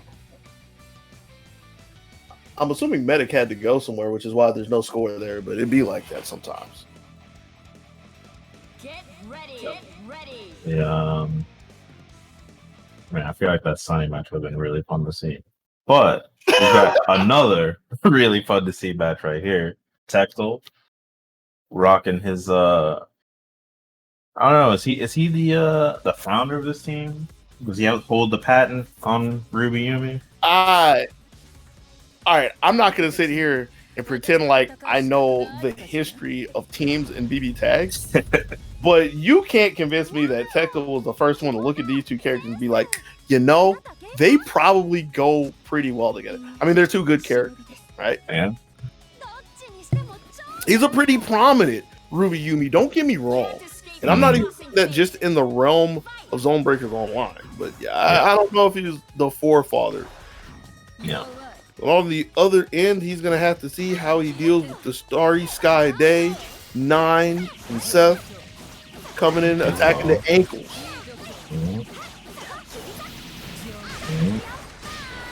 Corner time. Make sure to wedge 9 into place. And I get the impression that Tecto's perfectly fine to take that burst. Don't know about that one. Still sounds so good. Or not going to be able to save Seth in that scenario. Ruby cleans him up just in time. Orb still there. And just to get around it. Forces a sandwich. Is there another burst? Oh, not in time. It wasn't the most damaging thing ever, so it wasn't really needed that point of vengeance, though.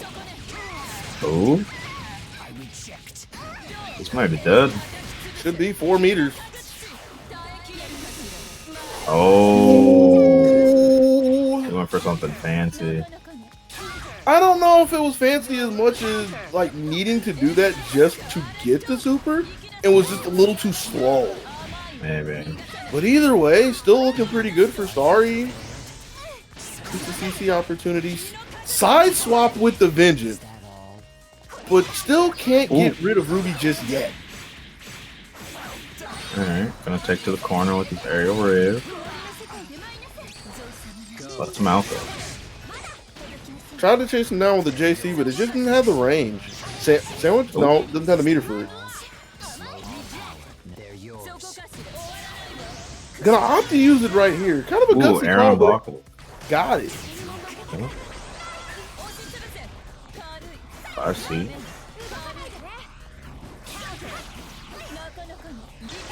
See the power. Oh, happy birthday. No. Oh no, Seth fell out. Never mind. Still That really really bad. Yeah, I mean, it's still really bad. Yeah. Oh wow. Oh. You really went for the throw right there. Yeah. Very bold protective. Oh, wasn't ready for it. That's one of those scenarios where you think a crazy person would step in to Seth, who has orbs in the sky, but Tectal with the fortitude. Yeah. Yeah, that was ratchet, dog. That was ratchet, dog. Rolled up in there, baited a throw. Didn't get the throw if I remember correctly, but I mean, still was able to get the JB. And in fact, I want to say it was a JB against an anti-air attempt. Yeah, probably. It was a wild ride. And Tectal able to hold that one out, take the first game.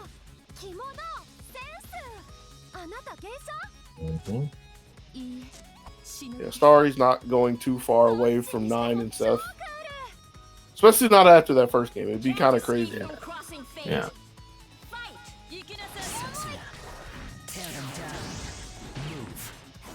CC at that point. Only used as a way to get Seth in, but now Seth has to fight his way out of a sandwich, which he does. CC because of the orb. Yeah. Ooh. Okay, with that 5-8. Just a tip. And I was going to say that was a good double jump just to make sure not to fall onto the shot, but landed in the sandwich instead. Not the most damaging sandwich, but no, it was like picking your poison.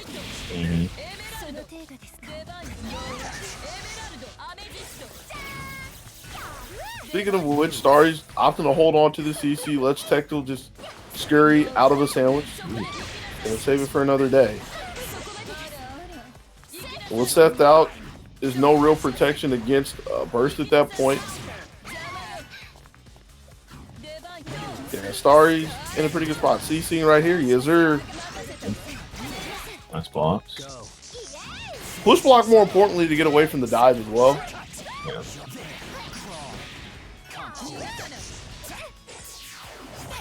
Ooh. Tried to tick though. Yeah. Well, for what you were saying earlier, that was a reset that Starry just wasn't ready for. Oh. That's being technical.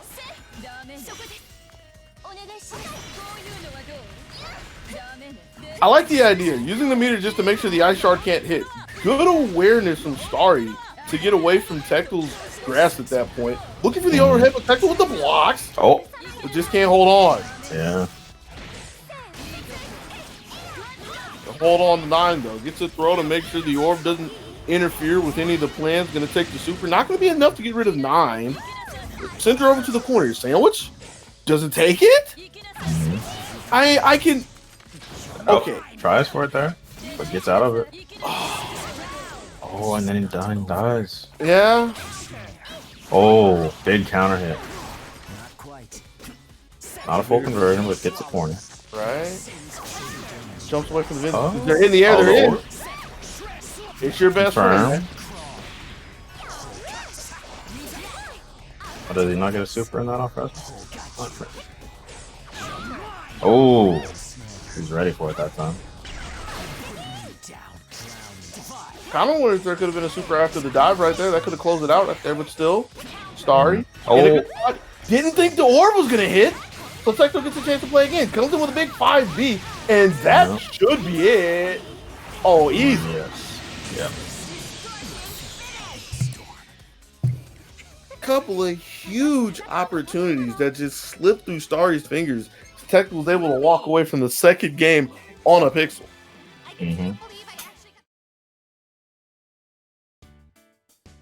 Like, even though the one-on-one res was looking fairly even for the most part, the thing that was crossing my mind was when Starry had Tekkel over in the corner, right? Had Seth out, had 9 on point, had Seth out, had a sandwich, and didn't take it, even with 9 completely out of Ruby's range. Right. What wanted to take the second one mid-screen. Like, it was not the cleanest setup for it, if I remember correct, or not the cleanest scenario. It was more scrambly at the end of the day. So, right. The big thing to point out though is that the games are coming down to situations like that. Like, there's no like clear cut win for Tekkel. He's having a fight for these. Definitely for sure. Can't escape from crossing fate. We'll have to see if Tekkel's able to skirt away from game 3. Runs into the 5P Vengeance to start things off.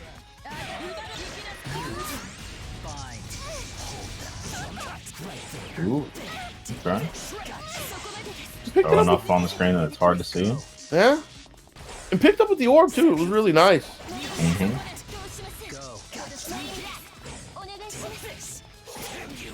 Ooh. Now take him back to the corner. Smushed under with a 4P. 4P again to punish the burst. 2 good calls from Tekkel, keeping him in this game. 3, that is. And there's still a little bit of time before Seth can get in. But a bit of a drop.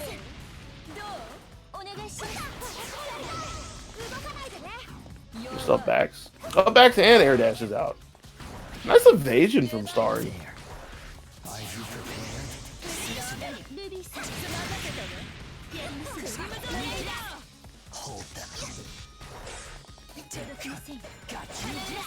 Looking for the anti-air, nothing doing though. Full screen sandwich. Side swap shard. And was looking for the burst with the 2B. I mean, that's standard issue for the combo anyways, but Tekkel was really willing to let 9 come in other than from that point, which she doesn't. A lot of damage on this Seth, a lot of unrecoverable damage as well. It's over the top. So this is a good confirm. Is there going to be a burst? Probably not. Not the most damaging.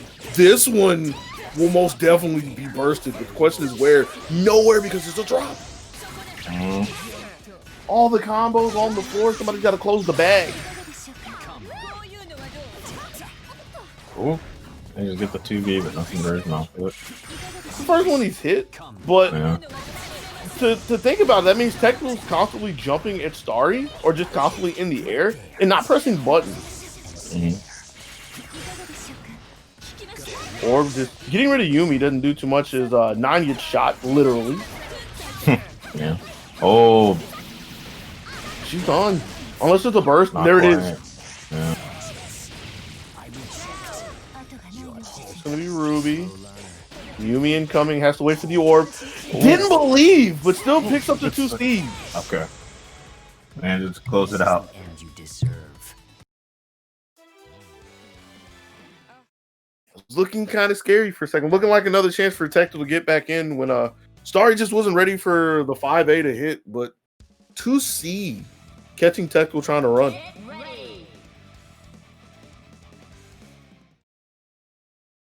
And that puts us 1-2. We slide our way over to game 4.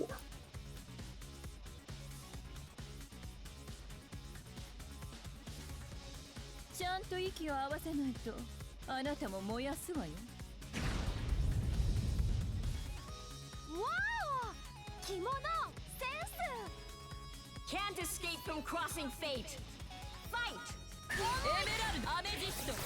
You know, you think Ruby would be used to looking at that kimono by now, but intro say otherwise.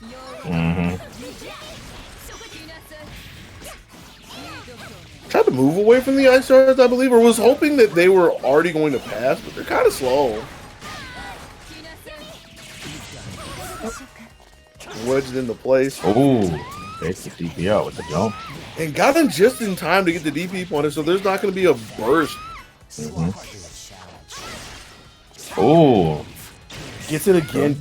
Yo, that's the end of Ruby. That should be the end of Ruby. He's gone. Should have Or been. not? Okay. I'm wrong. We're wrong.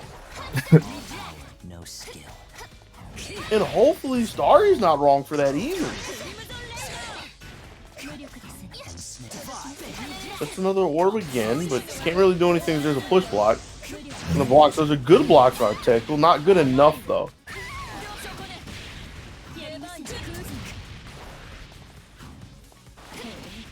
Ooh, crosses under. Yeah. And the more important thing to realize is that was Tectal had an idea that Starry was going to try to dash forward to get away, stopped, and chased him down. Oh. That only did like 3k damage. Yeah. It was a get out of jail, but it wasn't really for free, as that cost 4 meters. Seth having to use the burst to get 9 in, and 9 already out of there. Good reaction. And was trying to move again, but there was nowhere for Starry to go. Ruby and Yumi came down, and that'll be how the 4th game ends. Tectal takes it 3-1. I just can't help but think that Ruby should have been out of it, man. Yeah. And I don't know if it was a scenario of like Seth couldn't convert into super at that point, or just trying to save the meter, but I feel like it was trying to save the meter. That's what it looked like. Because I think at that point he had 4 bars available, so at that point, even if you had to end the combo a little early to get the super off, you could have cashed out. That's what I was thinking too, but it's one of those things that's easy for us to say. Yeah, that's fair. I don't have to deal with all this stress. Can't escape from crossing fate. Tectal's got to deal with the stress of having to square off against Razzo with the white Ruby. This is Razzo's team today, huh? Ruby and Dodge. Yeah, I guess so. See how long this lasts. Yeah, at least until somebody challenges them, I assume. Right. That was a good start so far. Already took half off of Tectal's Ruby. Forced her to the back lines as well. Smoke it. Catches bow. It better. It looks both ways before it crosses the street. It better. Good 4 feet. The skyscraper. Yep. But by calling That was a Ruby good out, burst. yeah, it's the green light for Adachi to come in at that point. There's a sandwich. Doesn't even need the sandwich though. Quiet what he wanted there, but it was okay only because he was able to swap Yumi back in. Woo. Not quite convert. Not gonna get a chance to bring it in one more time. This is super. And this is a switch that I was thinking wouldn't happen. And sandwich, yeah, just trading sandwiches. That's a good push block to get away Yeah, that was really good. And the air glow. Sandwich again. The short sandwich. The small. Can't move away from this. Double jumped already. And the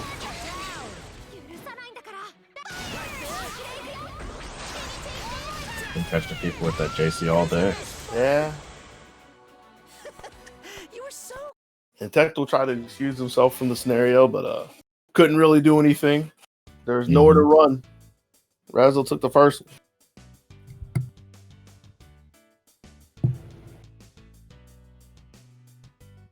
Is he switching? Is it? No. Is this Carmine Narukami sort of game. Interesting. Get ready. Now, I know he plays this team.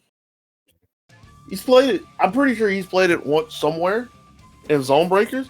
But yeah, it's really rare to see Tectal play this team. I feel like it's really rare. I feel like we see the Narukami-esque more than this one. Oh, most definitely. In terms of his size. Most definitely. I have the teams or I have the characters in categories, which is kind of like main character, second character. Carmine in secondary by himself for Tectal. But I guess with the way he started with the 5A around Ruby 5A is one of the reasons why he wants to go to Carmine in this match. Definitely looks like it. Oh, almost gets out of there, but Razzle is take the DP in the sandwich. If you ever, I gotta save this story for later because it's far too long in this combo. I need some time. But it's one of those scenarios where it doesn't matter how well you block if you miss the one at the end. And that's kind of what's happening to Tectal right now. Yeah.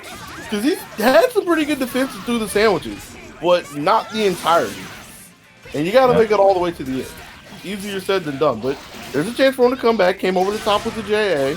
Baited the DP, so this is going to be uncontested damage. Yeah, in fact, doesn't get any health back there, though. We might not have time to get any health back at this point. We gotta go. Oh, there we go. Or maybe not. Still gets another chance. Oh, raw raging line. Yeah. It was as wild as it looks. It's a reasonable time. I mean, res in the air, so you got to take the 50-50 on the ground, and that's Narukami's 50-50. It ain't the best, but that's what he's got. Get ready. Take it or leave it. And Tectal says, I'm going to take it and go to game 3, 1-up. Yeah. Just can't escape from crossing fate. Fight. Razzle didn't switch, though.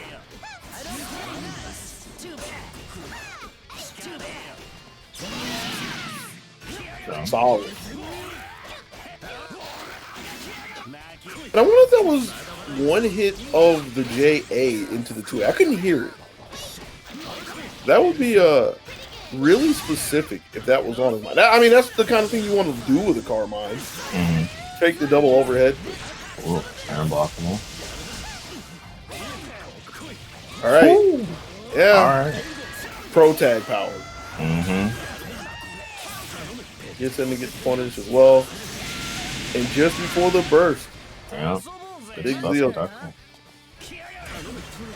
Taking the sandwich on the backside. CC. Swap JT.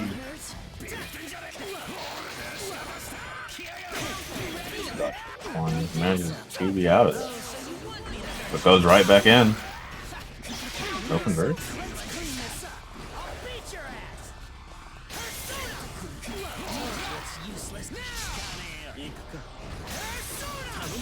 I can't remember again somehow. That could be done. I mean, if not, we're going to be right on death's door at this point. But I think that should be enough. 12K? Wow. Almost got 13. Yep. Got that single target super damage buff.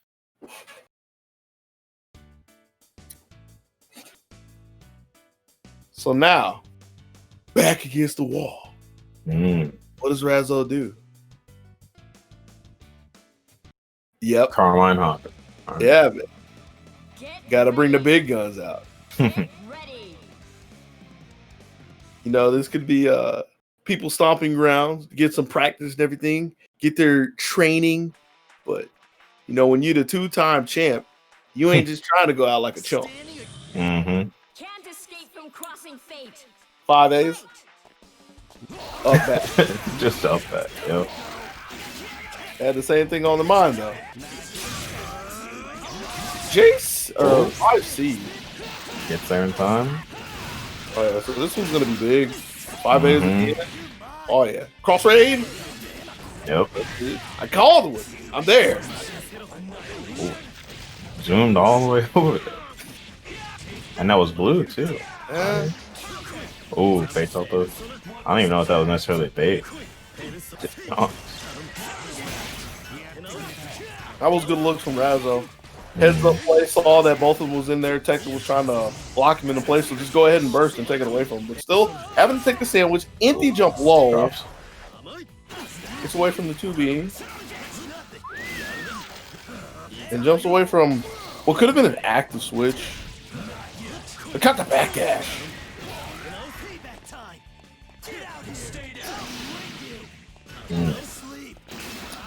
Razzo's starting to DP a lot with his Carbine. Yeah. It's not like a lot in the sense of that's the only thing he's doing is looking net play, but it's notable, right? Like it's standing out in my mind. So. Ooh. Okay. This is a DP full super, but DP yep. That one too. All right, yeah, you got to, man. It's unblockable. Yep. You got to remove your hurt box. Too bad couldn't get away from that one. So Tech was Carmine out of the picture. DP works out there. Tech was looking for the 4A confirmed from the high DP. Just didn't have the timing for it. I guess who's here again? Speaking of DPs, it's the Big Claws. Stepped in and blew up the ankles. Good looks from Razzo. Should be able to close this game out. Have us up 2 apiece. Yes, sir. Maybe you'd be more entertaining. So here we are again. What's it like to... Oh. Everybody playing this hot new game in ZoneBreakers called The First 2 Games Don't Matter. Have ourselves down to the final countdown. Is Tectal gonna switch back to Ruby Yumi? It's looking like it. Is Tectal gonna switch back to Ruby Yumi? You don't say. Was that Carmine S? What? Carmine S. All right. What is it? He must have misclicked.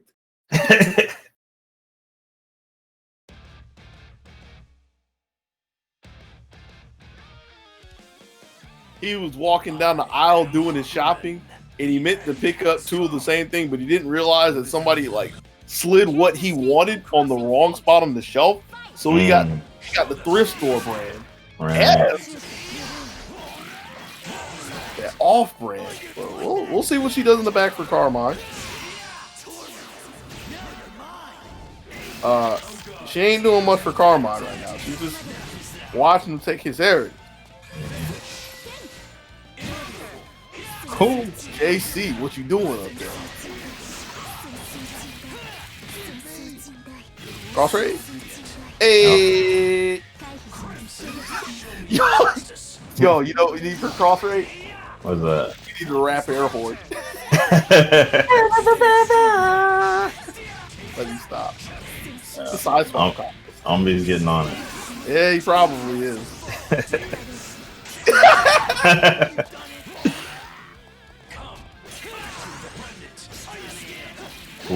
A's coming out of Razzo's blonde Carmine. I guess I didn't point out like which Carmine was which, but we already know at this point.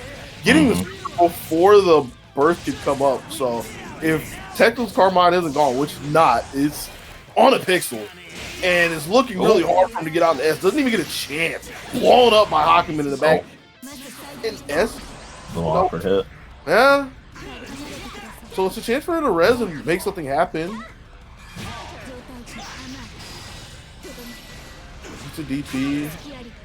Stuffs whatever button was on his mind. Ooh. Didn't believe in that one, but wasn't able to recover in time to punish the counter. And a 5P from downtown. I thought there was going to be more. But 2B was not to be the downfall of Razzle as it finds the mark and finds his ticket to winner's final. Mm-hmm. Lupe, how many times can it happen today? How many? How many times can we have somebody down 0-2 back to the wall? Let me see. Looking at the bracket, we've got at least 6 more times it could happen. Oh. So you're saying we can have at least 30 more games? At least. Not on stream, though. Some of that's losing.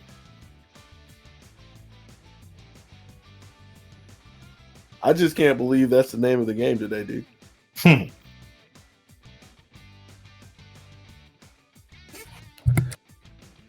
See, if we were playing by the old school rules back from the early 2000s, this bracket would be looking completely different. Oh, yeah? Yeah? Back before people started screaming about 3 out of 5 in team games. You're right. But that's not how things roll in 2020, man. Mm-hmm. Yui's already in here. Who's Yui playing against? It's He was playing against Marvin. Yeah. Our Blazblue versus champion today.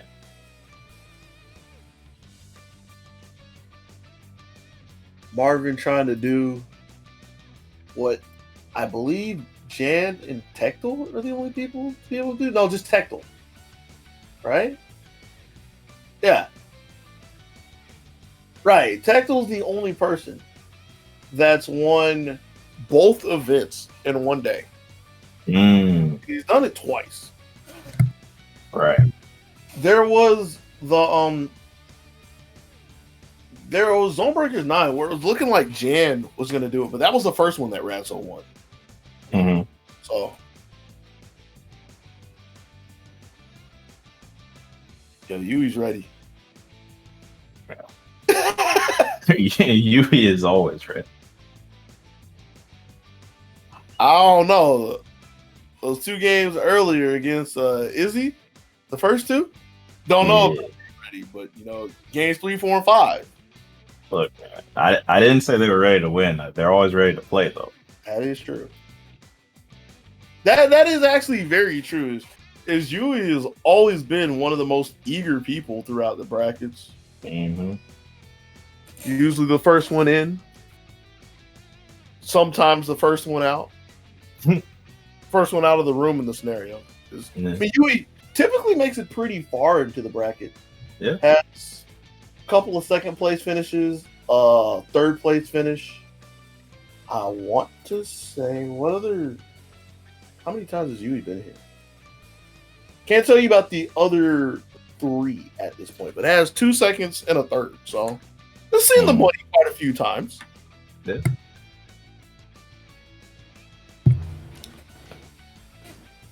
But Marvin, though, starving Marvin. Holding up the bracket. Wouldn't be surprised if Marvin was in NLBC at this point. Yeah, they were in grand finals. Really? Yeah. Got second place over there. Oh. Second to who? I'm not sure. Don't say Jen, I'll be mad. Mad that he wasn't here? Yeah.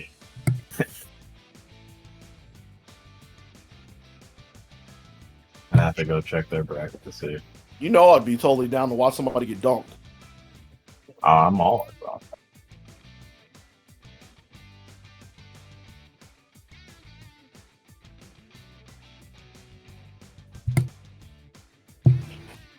Oh, what's that? You want me to talk about Matt Torino?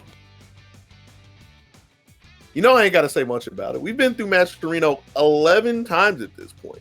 So somebody's probably already hit !Mascherino on the chat and brought up the links. You can still use the Grand Blue code if you want to, as that gets paid out at the end of the entire shebang. But you're looking for ZB Tag 11. That's your BB tag code for ZoneBreakers 11. Now you're gonna go to the page. You're gonna log in with your favorite social media. It's probably gonna be Twitter, it might be Discord, and you're gonna click on the contribute button. And in the coupon code field, you're gonna use the code ZB Tag 11. Who's sending me Discord messages?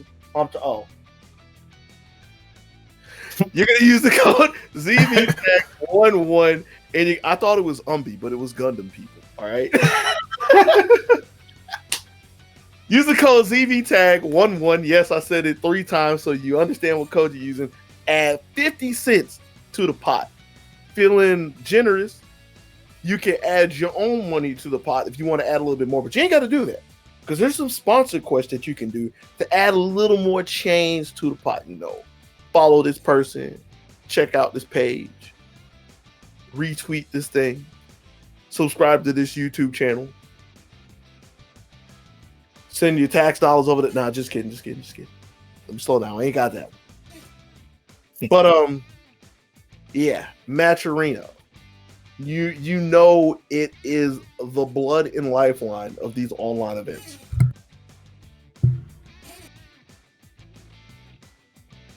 I see Marvin in here. Yui sees Marvin in here. Yo, Get ready. Get ready. Now, I wonder who is afraid of who in this match. Because on one end of the spectrum, you've got the Chie, who has to work her way in against 2 characters, two ladies that don't want anything to do with her. And that's always been the bane of Chie's existence.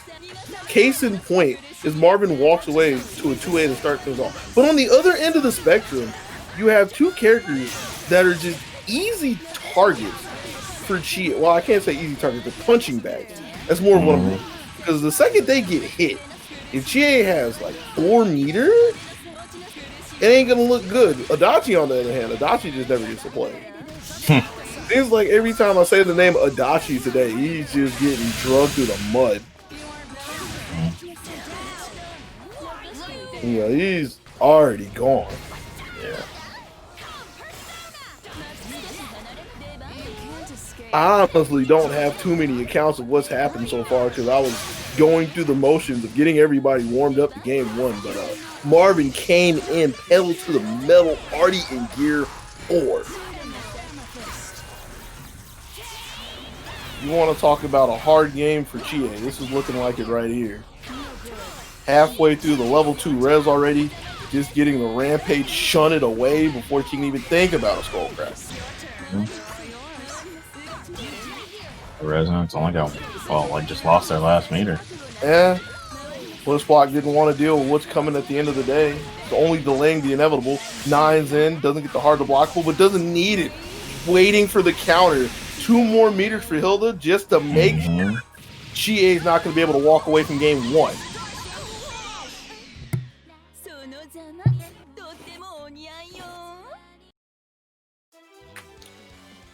Okay. So, Lupe, you were an eyewitness. What did the Adachi do that game? He got his 2 pro and hit an assist, but then he died. Get ready. So what you're saying is we need to up the Adachi involvement in this endeavor. Yeah. Okay. Let's see if we can make it happen, Captain, as we go into game 2. No need to be scared.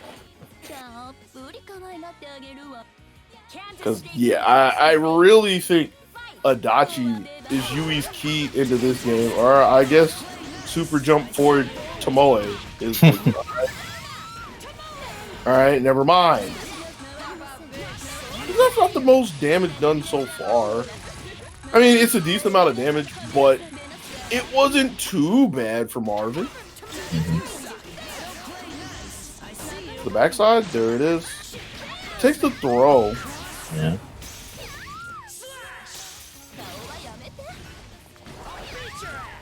I was debating whether I like that or not. Well, I mean, it panned out, so my honest thought doesn't matter too much.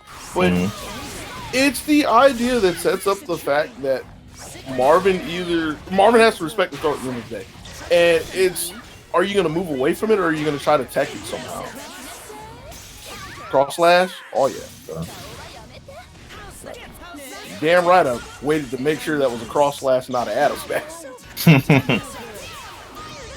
So boy, 4P again, empty jump low from Adachi. I said I wanted more of them.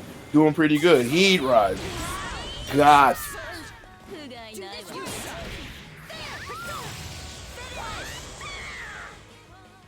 Before I can even really think about what's happening on Hilda's way in, he's already going out of here. Going to game 3 as Yui takes the second one.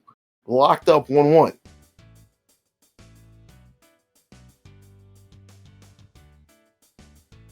I mean, I guess there's two ways Yui goes about this match. It's like actually getting Adachi involved, you know, getting some Zeos to combat the range of Hilda and 9, or ye old super jump. Pop the shoot, get in there. Cheer you on? No need to be scared. Starting Adachi for game 3.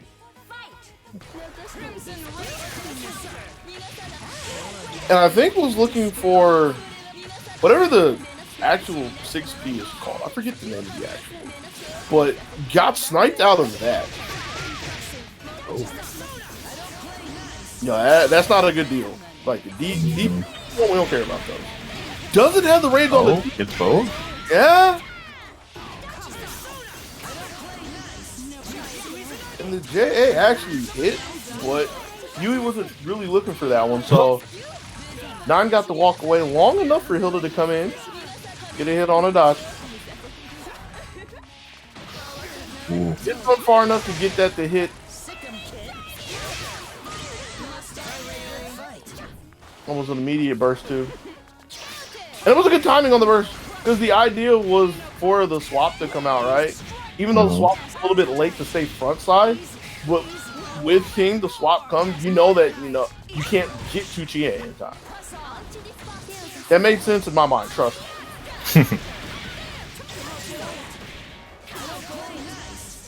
There's no burst there. Yeah. Some meter though. Well, that is true. There is a 5C. Yeah. Who needs meter when you got 5 Cs? That's true. Oh, I guess that was just a reset. That's what it is now. Really? Sorry. And Adam's faster in time, yeah. Yeah. Good Fast. awareness. Yeah. 2-1.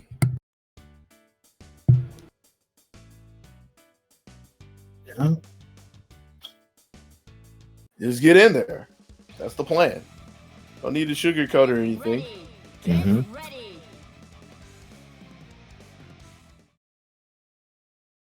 I mean, that's always Chie's MO, right? She's never really been the best about thinking about things, you know? So get in there, start punching stuff. Or I guess start kicking stuff. She's more of kicky girl. You know, hopefully everything pans out in the end. Forcing Hilda to like retreat, backdash in the beginning, that's a really good start. Because that's the green light to get in there and start punching and kicking stuff. Block the double overhead from the air dash. Oh, alright, the DP works out. And I thought it was kind of amusing that you was mashing 2A, even though Marvin was in the air, just knew that 9 was coming, but she didn't. Oh, doesn't have the range on that, but still gets a hit later. But it's not a direct punish, so.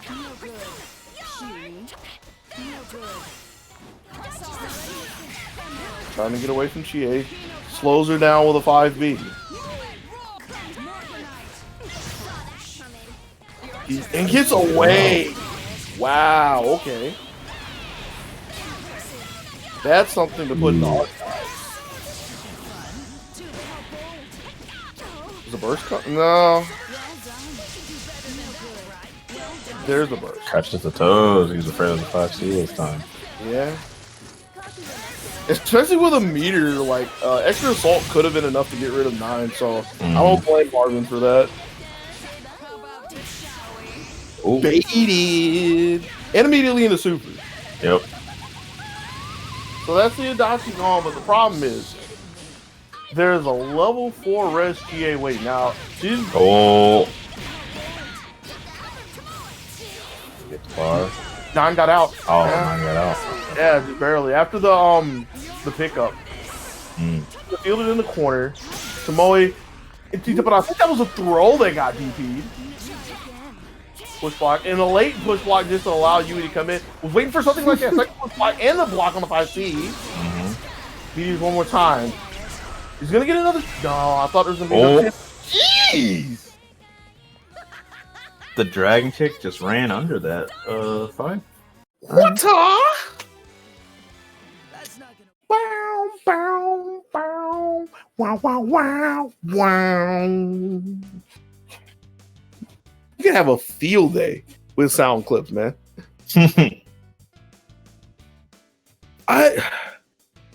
We say under. Why do I feel like I remember EX Dragon Kick has like projectile involved? Does it? Sure. I'm probably ridiculously wrong about that, but I feel like that should be something that we know about GA and we just don't. While you look at that, we're switching matches real quick. We're not switching too far because we're going to winners finals. Hey, where did Yui go? You gotta get Yui back here against Razzle. What's up? Oh, I thought you were gonna give me the 4-1-1.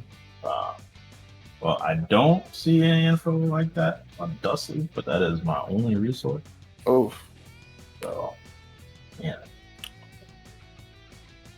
I mean, I'm gonna go look at it after the fact, and I'll probably forget it by Tuesday. But I feel like, as awkward as that looked, that I think that's a thing. I feel like I remember seeing that somewhere on Twitter one time.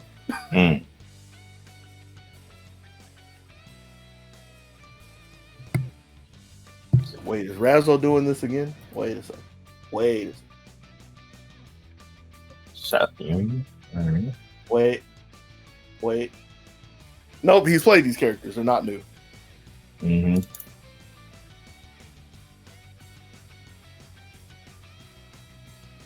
Coming in. Now wait. You know what I'm thinking? Are you for real? Okay. You know why I'm disappointed, right? Why? Tell me why I'm disappointed. You see what character Razzle thought was a good idea to put against Yui? We'll drag you into a monotone abyss. Now, granted, these two weren't the two that made the magic happen last ZoneBreakers. Bruh, Seth got deleted by Chie last time. Yeah? Can't escape from crossing fate. That he did. Alright, well, winner's finals. Just gonna take a bunch of damage on the assist. Well, 7K. send a message to Yumi, let her know that she shouldn't stick her nose where it doesn't belong. Oh, A little too oh, early. not quite. Gets around the sandwich. And make sure Adachi can't really do anything. It's gonna be huge. Make sure to take the Rekka starter. Aerial range starter. Yeah. The best starter she has. Yeah. That's the thing you need to know. That's where she wants to hurt people. But with the drop, she's not going to be able to do too much. Raw tagging the steps. Oh. All right.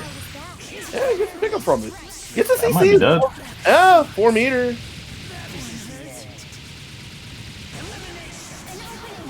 I think one of the untold tales from today. Like I've been talking about the 3-0 cup. Excuse me. I haven't really highlighted the fact that Adachi dies game 1.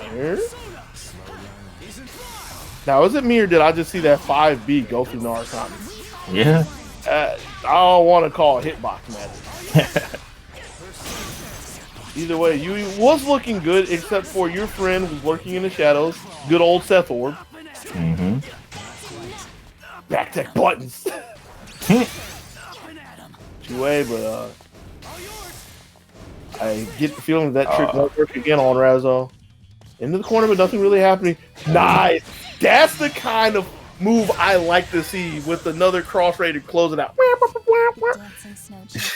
I don't like putting myself into matches so much, but bro, you don't know. One of the few things that I really like to do to people is in a scenario like that where you're like crouch blocking in somebody's face and you just stand up and you make them blinch. Mm-hmm. God. And like in a lot of games, especially games where you're just allowed to walk, it's so subtle. In this one, it's like more of a tell since like you just see like in the immediate stand up, because it's not like this game has a lot of in between frames. That's something that's been happening in animation lately, and just a sudden burst of speed sometimes. Yeah, I see this Izuyoi Narukami coming back. Izuyoi Narukami, huh? Yeah. White snow and black shadows. It's the answer. Drag you into a monochrome abyss. I don't know if you hear the tone of my voice, but it sounds more like the question right now. There are people I have to protect. I will not lose.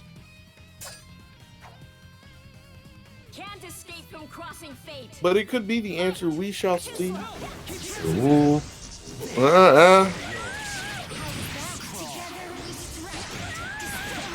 Could have panned out a whole lot differently for our boy Seth.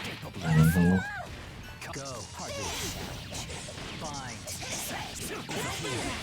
Took a power dribble to get their overhead there. Oh, catches him with the 5B. Right there. They're yours. Oh, look at the lane. That was one of the things where Razzle was playing a little ahead of you. He was looking for the landing immediately. Yeah. I'm pretty sure we're just done here. You know, I just realized. All right, I would have to mention this. Like, oh god, I feel like a fool. No, I'll point it out later. Okay. It might not be too much later with the way this game is going. Possibly one more look for Yui if there's an immediate mixed match. Oh, this is a reset. I thought it was a reset. Maybe Razzle was looking for the cross-up DP. It's possible, but either way, still able to take game 2 very well. So I'm literally face palming myself, right? I don't know if I pointed this out, or I don't know if this crossed my mind the first time I saw Razzle play Seth Yumi. And I don't mean today, I mean earlier, because I imagine he played these two together. It's not like this is an uncommon team. I know it's a really good team, because this is Zombie's team, or this is a team Zombie plays. I feel like a fool. If I remember correctly, this team won Evo Japan. If not, it was at least top 8. I remember seeing it in grand finals. I'd have to check the archive. Get ready. I wouldn't be surprised. I'm like desensitized to like mainly looking at ZoneBreakers, right? So it's one of those things where the hamster finally decided to get in the cage or started getting the wheel, started running. It's like, oh yeah, this team is actually sick. Into a monochrome abyss.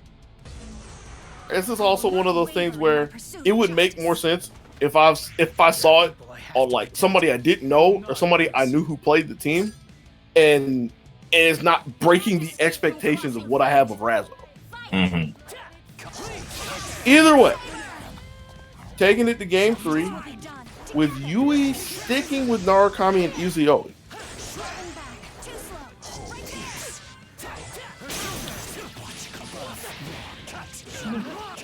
You like orbs?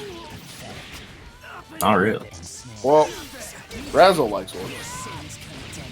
Second one of the game. That was some good patience from Yui. not falling into the trap of bursting immediately that Razzle was looking for, but eventually getting Izuyoi in, even though she's still getting banged up. The projectile was pretty good to take the orb away. Still got to look for that one on the deck, so tracking's all for it. Yeah, Razzle just wants some defensive play right here. Doesn't want to be too close, just wants to let the orb do the work, which it does again. Third time the orb found the mark in the game so far.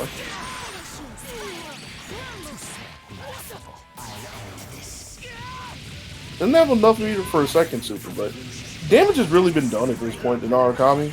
Mm-hmm. Needs one solid hit, especially after denying Izuyoi, and there it is. Delayed incoming, but the fourth orb, right on time. Sandwich, there it is. And the wow. No, that makes sense. Like, because of the height and getting away from the hitbox, it makes sense. Kind of unnecessary, but it goes to show how the match has been going at this point. And with a block on another super, that's going to be Razzo climbing up to grand finals. A 3-0 win. Yeah.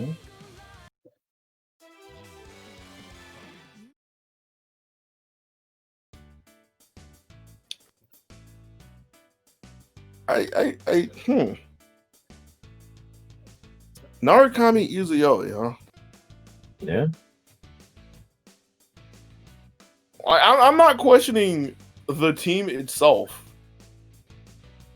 I'm just thinking, like, you really didn't want to just blow up a Seth? Yeah. Isn't that like the fun thing to do? Yeah. Maybe they're getting bored. You know, maybe they've been blowing people up too much. What? They got to try something new. Have you expand their horizon? No. Have you ever pressed the buttons and watched the numbers? That's the fun thing. That's why people make all the tech videos. Trying to tell me that there's something more fun than just one touching a character. Look, I'm not saying there's anything more fun out there. Just saying there's different experiences that you got to go through in life, you know? Life is kind of jacked up right now. I'm not trying to go too far out my box. That's right. So Razzo's in Grands. Tectle's. Oh no, Tectle got rid of Sunny? No. You hate to see it. Well, I say you hate to see it happen. We literally didn't see it happen, but you hate to see it happen. Maybe one of these days we'll just have a Sunny cam for the stream. Oh, the picture in picture? Yeah.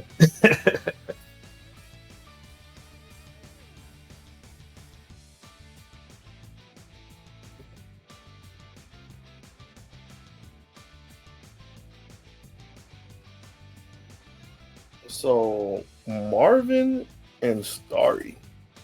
Yeah. We're missing both of them. I think they're playing off stream. What? Pretty sure. Yeah, I guess I could see that happening with the timing.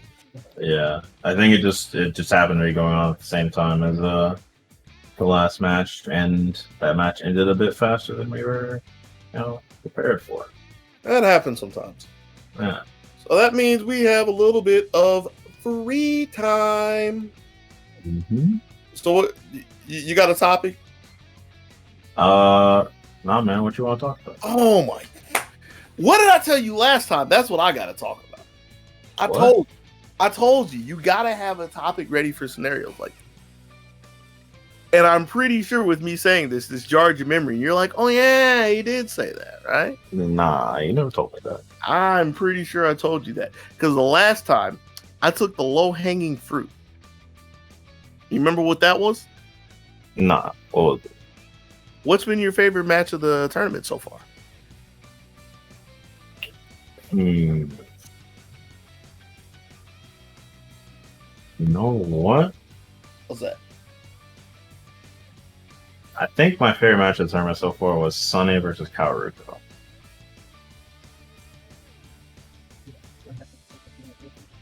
That was interesting. I'm trying to remember. I know Sunny switched to Michiru Yumi. And Yeah. Was that the first? Was that the first reverse 3-0 game?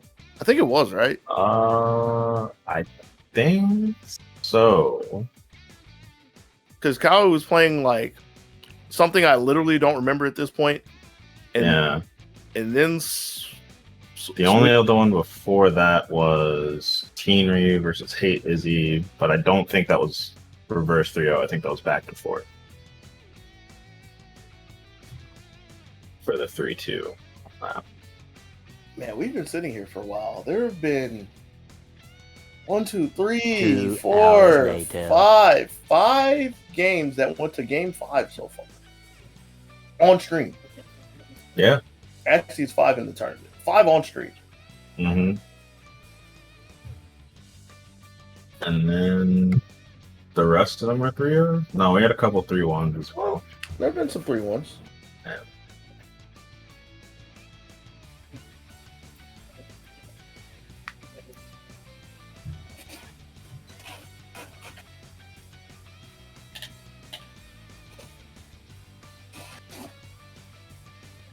Got everybody laid out in the lobby.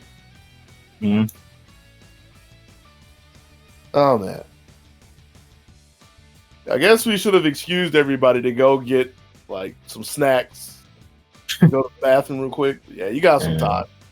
Yeah, we gotta get an intermission slide. Yeah, I mean, I have mentioned it. And, I mean, there is one there. But, like, something a little more deliberate. The ZoneBreakers hype reel.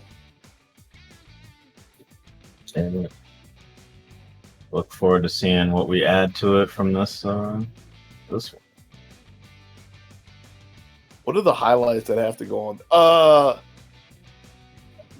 Wherever you was it the end of Yui and Marvin Pie? Yes, that's got to go on there.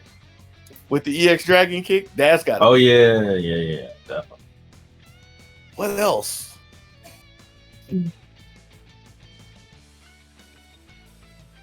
I have to go back and look through the VOD, but yeah, that's a good clip to add to some reel at some point in time. Yeah. Sure, there was something from Razzo and Tecto's set. Yeah.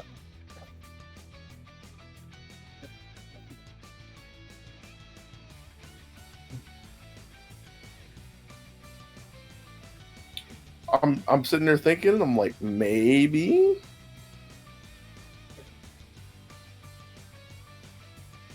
There's probably some big monsters Hakumen hit. And I'm just looking at the bracket. I'm like, it was 3-2. There's probably something. Oh, hey man, look alive. We got a match. Oh, okay. Hey. All right. So we got Tecto versus Marvin. Right. I've been waiting for this. What are we at? Loser semis? Loser semis. Winner gets to go face Yui in losers finals. Winner goes against Razzo in grand finals. Yes. But here we are. First time these two have come across each other today. Let's see what happens. Starting with Yumi.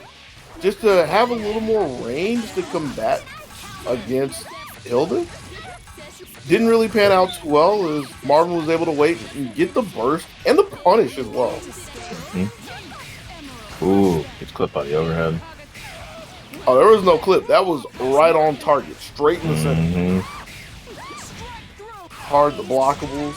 And no burst. Hey, I feel like he just gave that one up for free. Yeah. Or rather, maybe he felt he was going to lose somebody anyway, so might as well just let her go. Possible. And a nice block out of Marvin. Knew the snow globe was coming out. Ooh. Active switch with a little jumbled on the timing. It doesn't mean too much at this point. Like this game is pretty much Marvin's at this point. And the question I have at this point is Tecmo staying with this team? That's putting it lightly. Yeah. I'm not sure if this is the team. Like, I couldn't tell you if this is like just because of the team or if Marvin's just playing it better right now. He's gonna get to the other side and get a sandwich again, but gets thrown out of it. So Tecmo still has a little bit of fight left. It's good. He's gonna need a lot of fight though. 1 meter, no res. Ooh, tried to bait out the throw. He gets the bait, but doesn't convert off. Now has to deal with a full Hilda. And the thing that's crossing my mind is that he's gonna have to get rid of Hilda clean, or just deal with so many nail range. Yeah, I'm going with nails. I like that. Ooh, double overhead.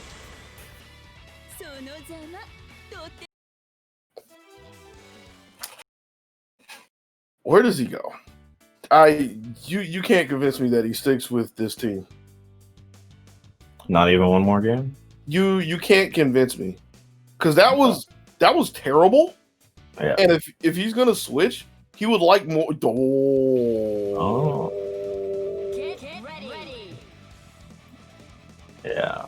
I think he probably feels that it wasn't the team's fault. That, or he doesn't feel like any of his other teams do better. I'm not sure.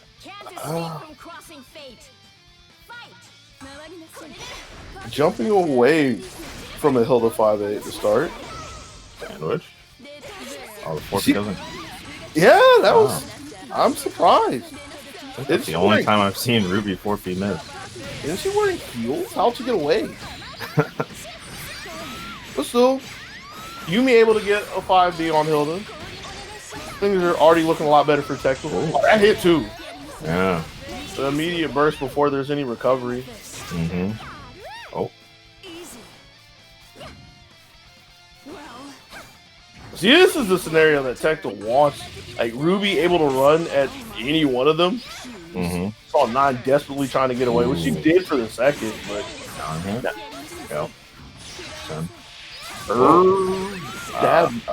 Yeah, no idea what that was about, but Tecmo was ready for it. I can't even begin. This will be fun. So, nah.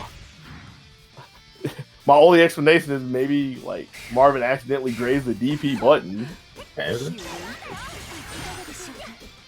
Huge opportunity for Tecmo to close out the game, though. Double overheads. A lot of good defense out of Marvin, though. Big block. Ooh, catches. Not letting the double dash happen. 5 meter. Oh. Too many hits, though. Yeah. Oh, takes the corner with that, too. That's really good, but doesn't make first out.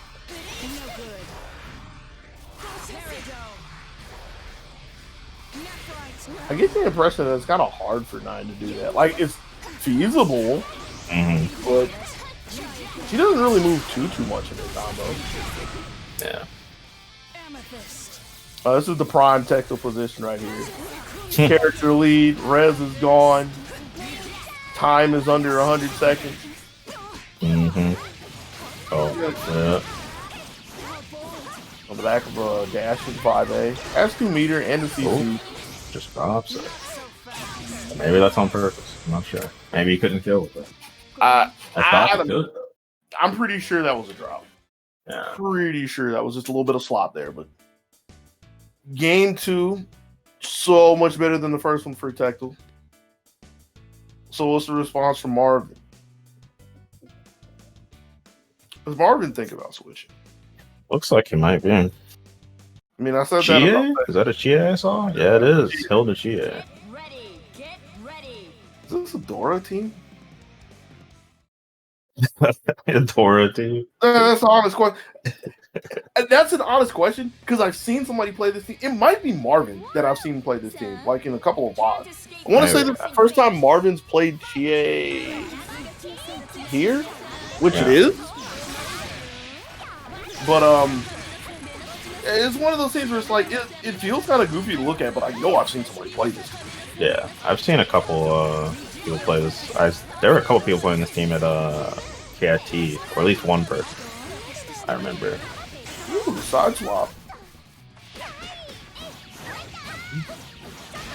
Yeah, there's no burst for this, so this is going to be one-way ticket over to the corner.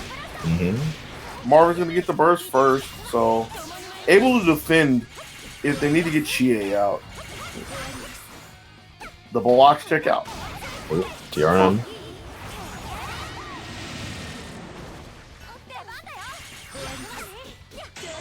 Paying a lot of respects to the counter. And Tecto was looking for that, just a little too slow on the 2B. I saw the startup of it. Yeah.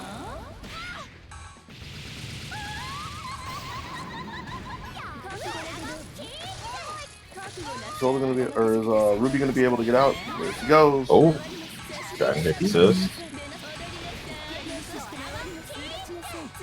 Can't get to the backside because you're in the air. Whoa. All right. Don't ask questions you don't want the answers to. Know that it happened.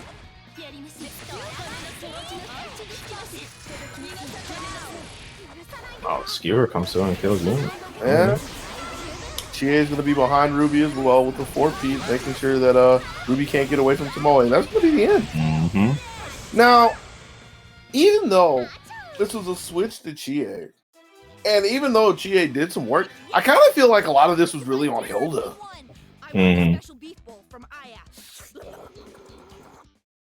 Like, it was the help of Hilda and having a literal character in Tecto's face, right? So that he can't move like too far away, can't just immediately attack Hilda in CCs. But I feel like Hilda was really the workhorse of that last game.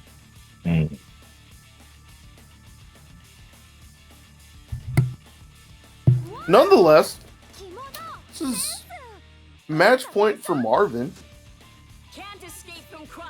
Would mean a lot in the bracket if he can close this one out. See what 5A in the backside. Good start for Tech. Empty low. Is he gonna burst us? And the important it's really scary because the important because it was not only just an empty jump low, but it was an empty jump low with no assist. So Yumi was there for the check. Yeah. Meteor.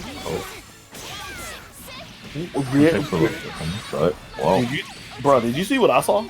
Yeah. Bullfighting with Chie. I don't know. Oh, it's gonna be a dead Chie. Yeah. Doesn't even need the extra blink. Okay. Free res. She gets that privilege, but the weakest res you can ask for. So a lot of work cut out for Marvin in this game. Yeah, just doing as much chip as he can while he's got it. Yeah. It's just chip. Yeah. He comes back. Tecto on the run. Ooh. Ran a little too far for that, but yeah. Marvin wasn't going to let that sandwich happen anyways. So gets the pin Chie down in the corner, hits her in the overhead, and gets away from the burst. This is looking like come back. Yeah. Wait a minute. Gonna need more after this. All right. He's technically got the lead. Oh, reset. Oh, I blink.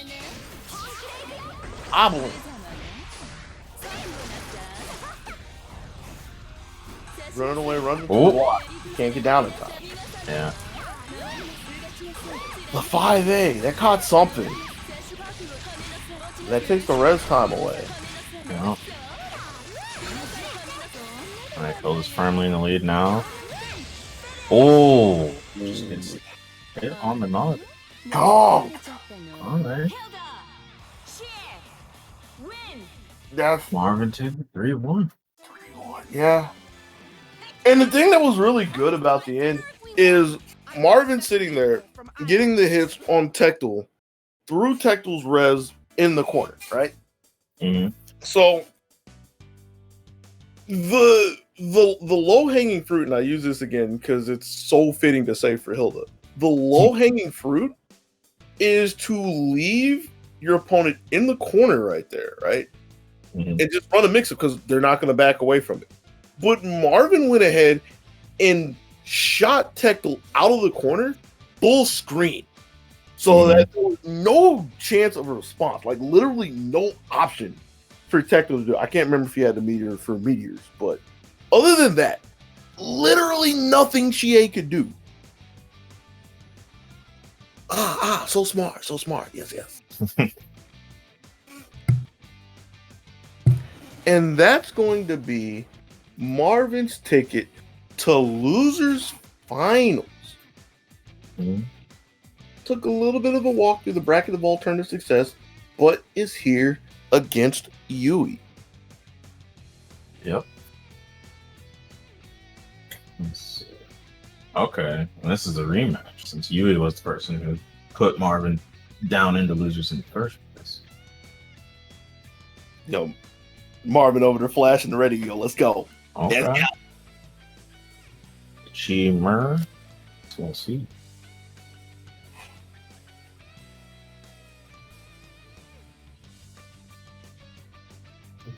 I don't know if I call this a mirror. This is like okay. Oh, never mind. Not playing Chie at all. Back to 9.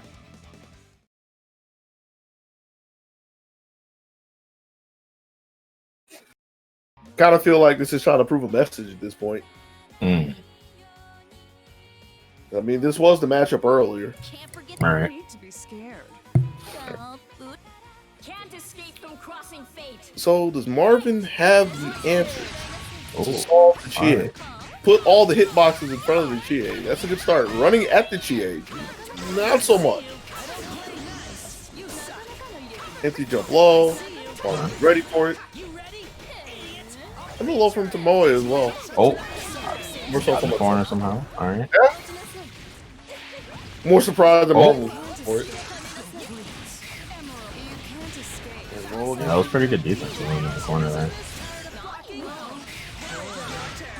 High floating. Now it's Marvin's turn. Take out the DP. Was ready for it this time because you got to remember the last time we were looking at this, Yui was able to get out with the counter because Marvin was Right. Yeah. Out the pride. Take out the burst. Good stuff. Fresh movement. Oh, wasn't ready that time. That looked like that came from another game that I won't mention. The idea of going into the corner and letting somebody roll back into the corner is what I'm thinking, but that might not be enough to get Marvin out of this as Chie is in to play. Oh, the 5C.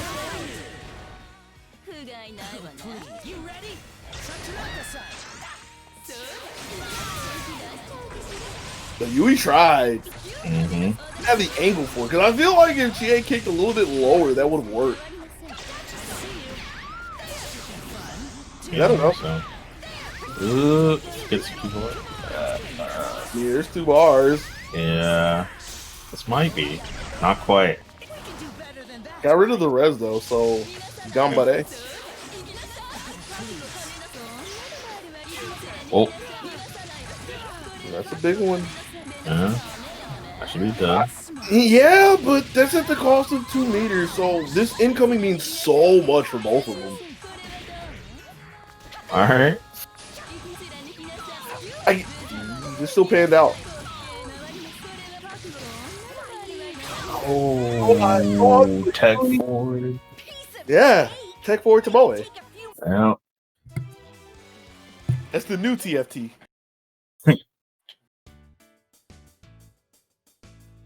Crazy game 1. Get ready.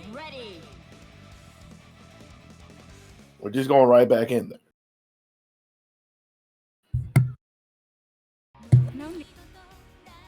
Can't escape from So far, yeah, we don't even care about this. It'll work out.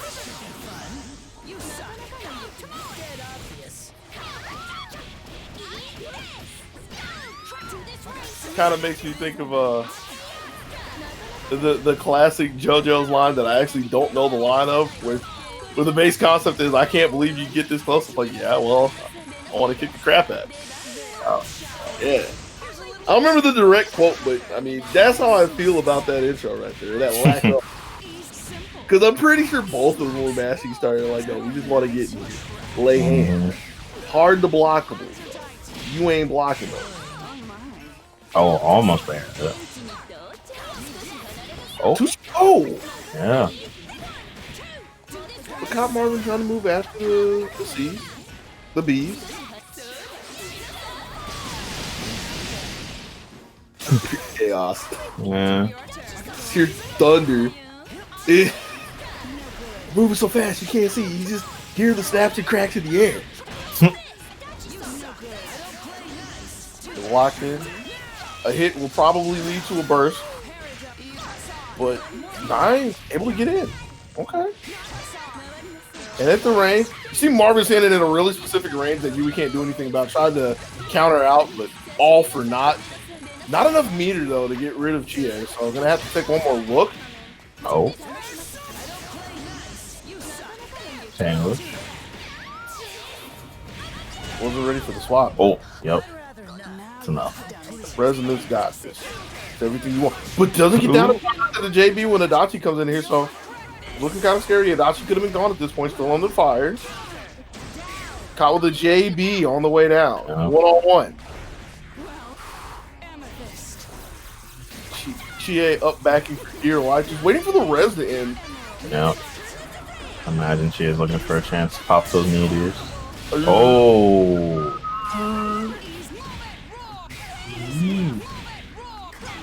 Done a scaling on this though. Hello. Like 2 or 3 reps after the fact. Since I'm throwing all the other fight game reference in there, that was a magic pixel.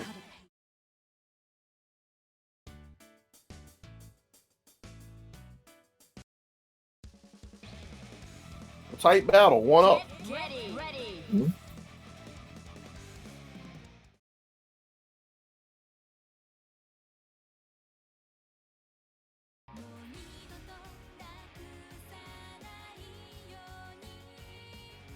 With the way things are going right now, it's quite literally anybody's game as we go into game 3.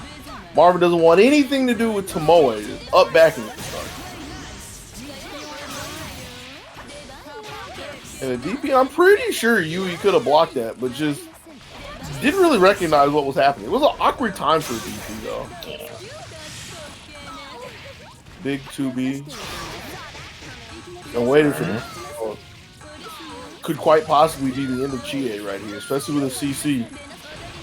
No meter, though. Yeah. Oh, well. It's hit by the 6B. That leaves Adachi on his lonesome. It's going to be pretty hard for him. Oh. So that means Yui didn't have to res right there, but wanted to be sure. Look at meter for it afterwards. What'll be really useful with the way those first 2 didn't pan out. Mm-hmm. Adam Smasher, right? And a falling JB. Oh. You said a JB, there it is. Mm-hmm. And another one. Get down fast enough before the res. Yeah.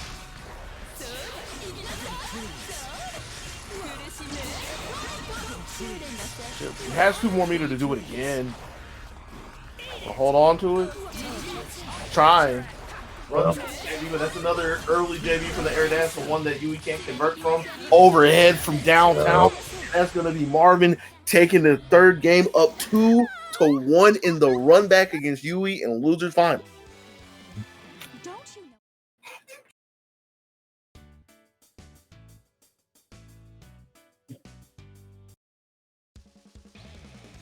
Get ready. Get ready.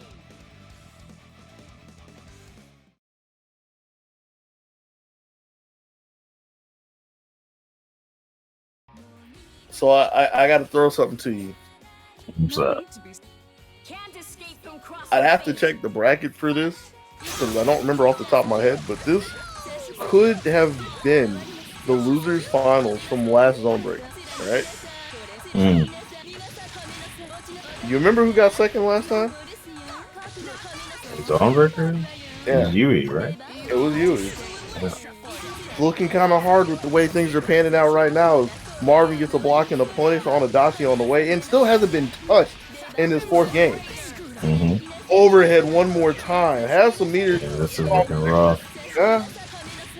It is looking catastrophic for you. Ooh. Jumps out of the sandwich and gets away. Jumps back in though. Cleans Going too scared. Okay. Not a clean hit. Offside? Don wasn't even there, but oh, gets on me.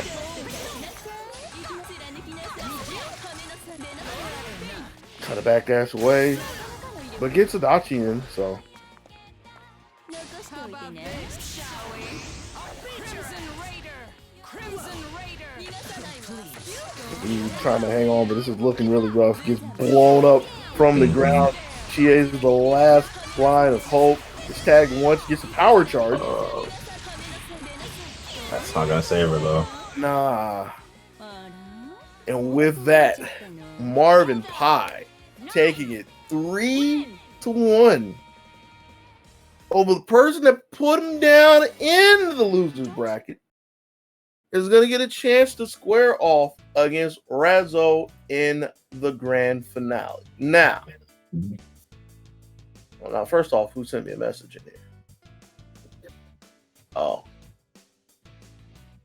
The worst part is he sent a message and he pulled it back. So I feel kind of crazy. So now, we've got this interesting scenario, right? Because one of two things can happen, all right? We could have either the 3-time champion, right? And it won't be the longest streak that's happened. Don't get it twisted. But we could have the 3-time champion in Razzo, or we could have the 3rd time somebody has won both events for ZoneBreakers Online and Marvin Pop.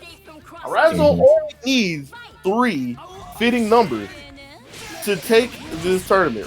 Marvin needs 6.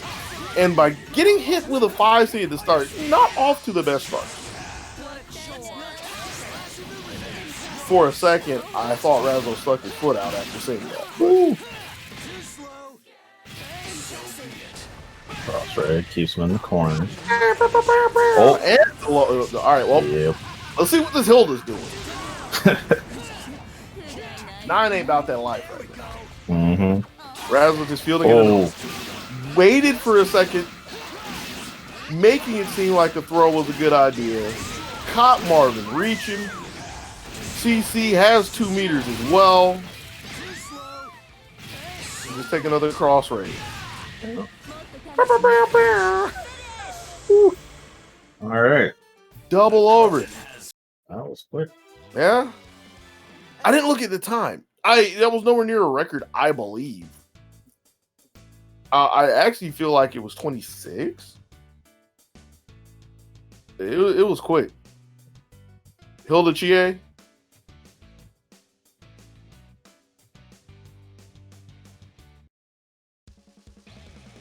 Who? Get ready. Whoa. Who? Twice Yumi, huh? Yumi who? Huh. Yeah. All right, well, Just don't. Can't escape. bringing in the spirit of the Lotad into game 2 over a DP to start things off. Okay. Now, I did my homework, all right? Yeah. While that looked like a nice reset, and it could have very well been a reset, that also could have been a missed land cancel. Because that's what I thought it was at first. yeah, didn't point it out last time because I literally didn't. Big happy birthday. Might not be talking about Weiss too much longer. She gets out for now, but it's not looking good for the Ice Queen over there. It's not looking good for Yumi at all. She gets away. It's still alive, but not for much longer. Both hit to JA. And Weiss survives the sandwich. Alright. Yeah, that's the thing that happens. Hot ice. That hot ice. Not quite. Still looking pretty rough for Weiss, though. Yeah. Look at all that damage Carmine did to himself. He'll be fine. Ooh, okay. He might not get all of his back, though. Especially if Marvin can find another hit there. Kicked in the mouth by Instant JC, I believe that was. Yeah. It's going to be the second one. 2 quick games going over to Razzle. Yeah, all right. Before I can even say I don't think Weiss is the character you bring in the Grands, off she goes into the breach one more time for game 3. Really? She's got to bring it all back by herself. Yeah. I mean, with the way game 2 went, it might be all by Weiss himself. Yumi got cleaned up. Can't really get any save. Got caught trying to move with 2C. Cross rate. No cross rate? Oh. Excuse me? Yeah. That's what I get for trying to get ahead of us. And a count. Yeah. It's in such a strong position to be able to react to anything. Super. The meter not going to be enough. Why? She gets out. Just barely. Yeah. And Yumi gets to get away as well with a little bit of a bobble from Razzle. Oh, he is dead now. Gonna be a very easy one. Oh. Okay.